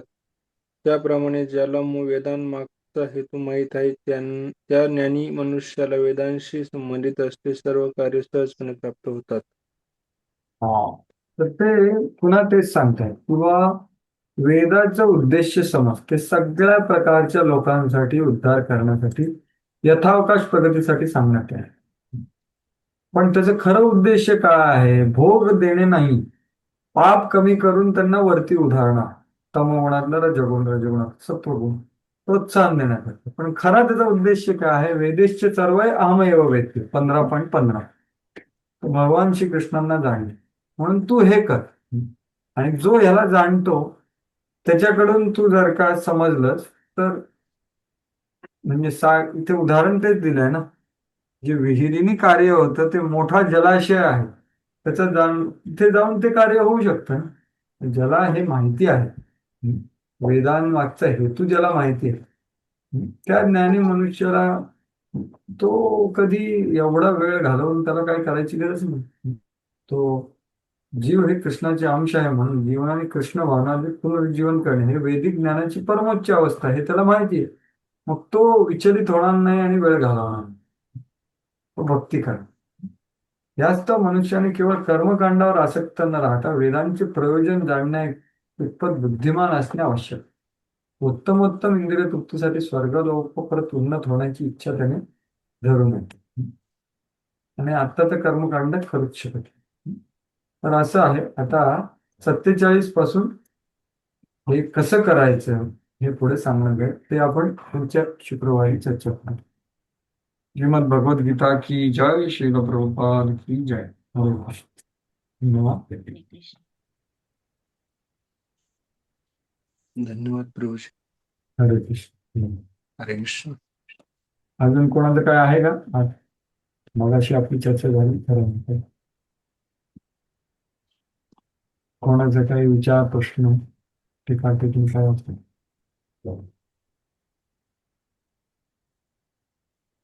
हरे कृष्ण. हरे कृष्ण. ठीक आहे. धन्यवाद. खूप खूप धन्यवाद प्रभूजी. हरे कृष्ण.